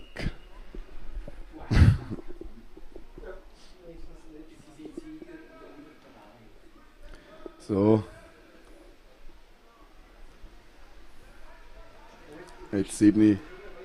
Oh, der ist jetzt ganz blöd. Der hat weh da. Ja. Neptun hat den Ball wieder gewonnen. Ich bin mir aber nicht sicher, ob es wirklich ein Foul ist. Jetzt sieht man mal einen Konter, wie er muss sein. 2 müssen mindestens gehen, das ist wichtig. Macht er ihn? Das Nummer 8 in der Joachim Atomüren. Ganz ein kleiner Spieler, aber top schnell unterwegs.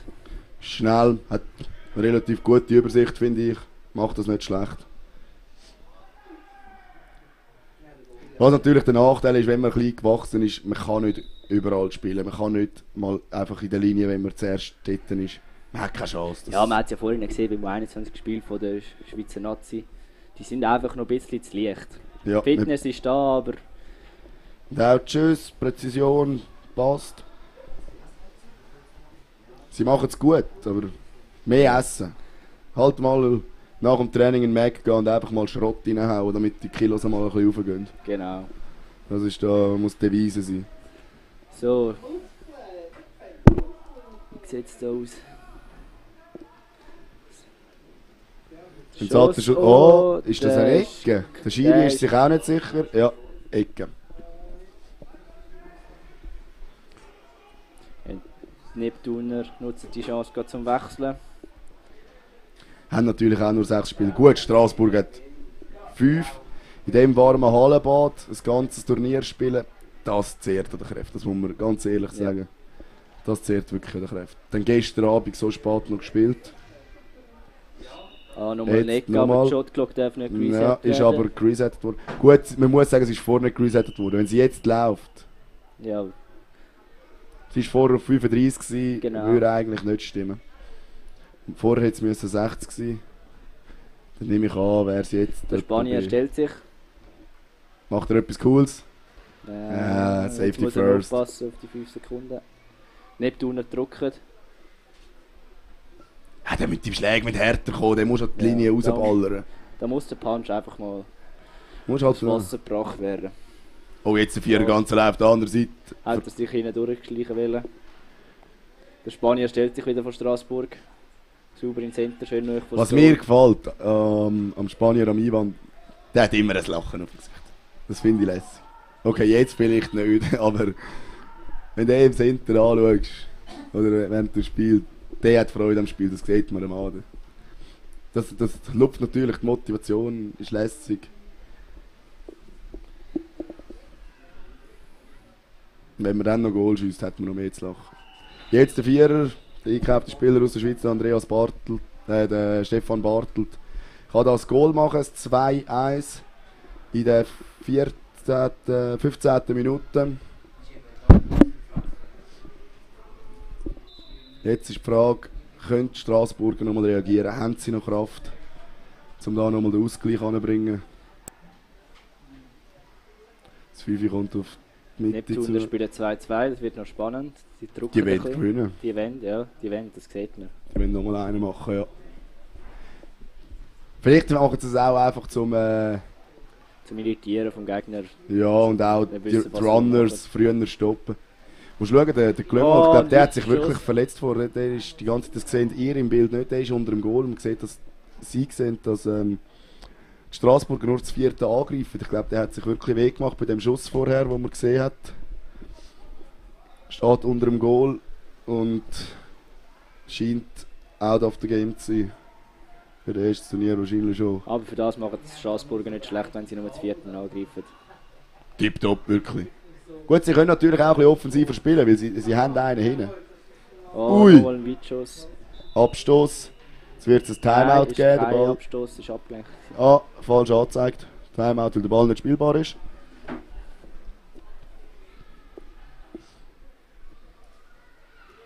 Ja, der Clement macht unter dem Goal ein bisschen den Eindruck, als ob er müde ist. Der schläft schon fast. Liegt ein bisschen an. Sie machen das so gut, das 4. da vorne im Angriff.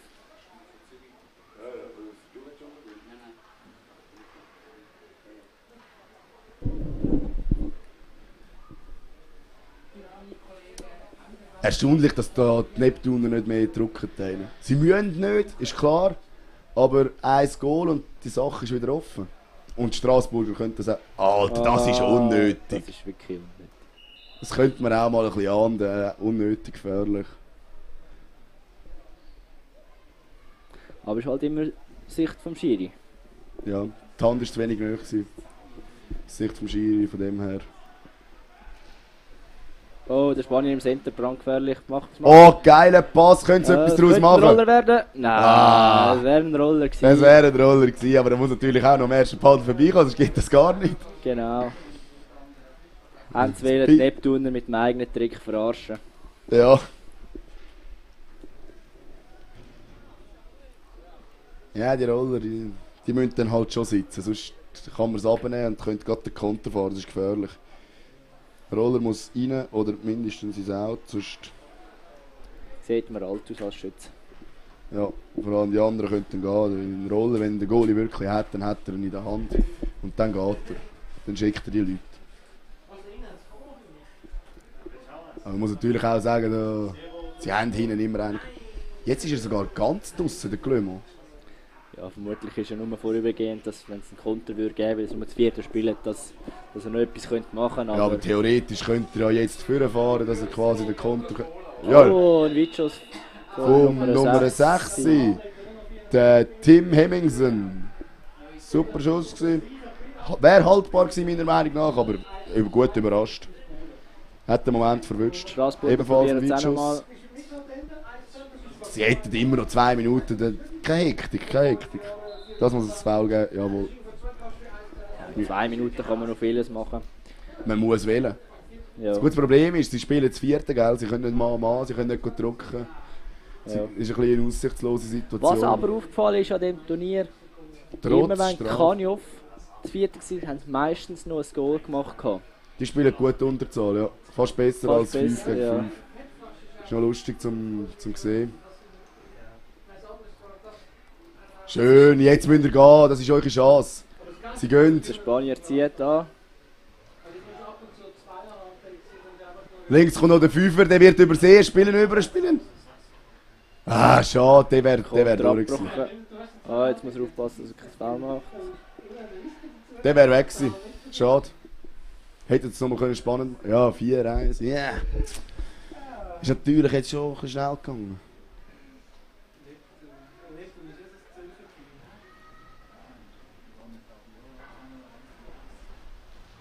Spanier in der Mitte. Probiert's. Kommt nicht mehr drauf an. Hat es mit einem No-Looking-Schuss probiert. Kann manchmal auch sehr gefährlich sein. Ja, vor allem wenn man halt so scharf schiessen kann wie er, oder? Dann ist natürlich, muss man das sehen. Wenn er dann noch ein bisschen präzise ist das gefährlich. Das Problem bei den No-Looking-Schüssen ist halt, man weiss nicht, wo die ersten Paddel sind. Die nahe bei einem sind, kann man nicht rundherum ziehen.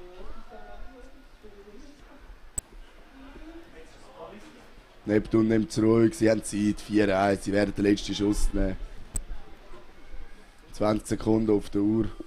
Ja, die Sache ist gegessen, definitiv. 9. Platz für Neptun, 10. für Straßburg. Erstaunlich, dass Straßburg. Jetzt müssen sie aber noch pressieren, wenn sie einen Schuss bringen. Ja, da kommt noch einer. Und das jetzt in der letzten Sekunde. Das Spiel ist fertig, 5-1 für Neptun gegen Straßburg. Somit besetzen sie den 9. Platz. Straßburg der 10. Unglückliches Spiel für den Clement ausgegangen. Der ist verletzt am Spielfeldrand. Sie haben vielleicht vorher gesehen, wo das Bild gegen das rechte Goal gerichtet war. Das nächste Spiel spielt Zürich gegen Michel de Reuter. Das sind die Schweizer logischerweise gegen die Holländer. Die Zürcher haben ein gutes Turnier gespielt bis jetzt, muss man ganz ehrlich sagen. Haben können gegen den dreifachen deutschen Meister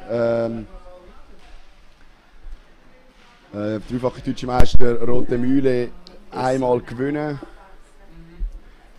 Die aus Essen, die Männer, die sind gut. Die brauchen eigentlich so etwas. Das sieht man auch an einer deutschen Meisterschaft. Wenn die das Best of Three spielen, wenn sie das erste verlieren, dann kommen die aber nochmal richtig.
Hello, back again. We're here on the pitch in Zurich, and what we see is Zurich against Michael de Ruyter from the Netherlands. I think they play for 9th place, so the winner gets 9th, the loser is 10th. Yeah, and we're very excited. Of course, we're both fanboys for Zurich. Yes, of course. And right now, just still warming up. We're waiting for the referee to arrive. So probably we can introduce the players. So on the Zurich side, we have with the number 1, we have Bene Lager. He's one of the most famous Swiss players. He plays with he also plays in the German league with Rote Mühle Essen. Then with number 2 we have Krigi. He's He's a center player, strong man, very heavy to pedal, very strong. yeah. With number 3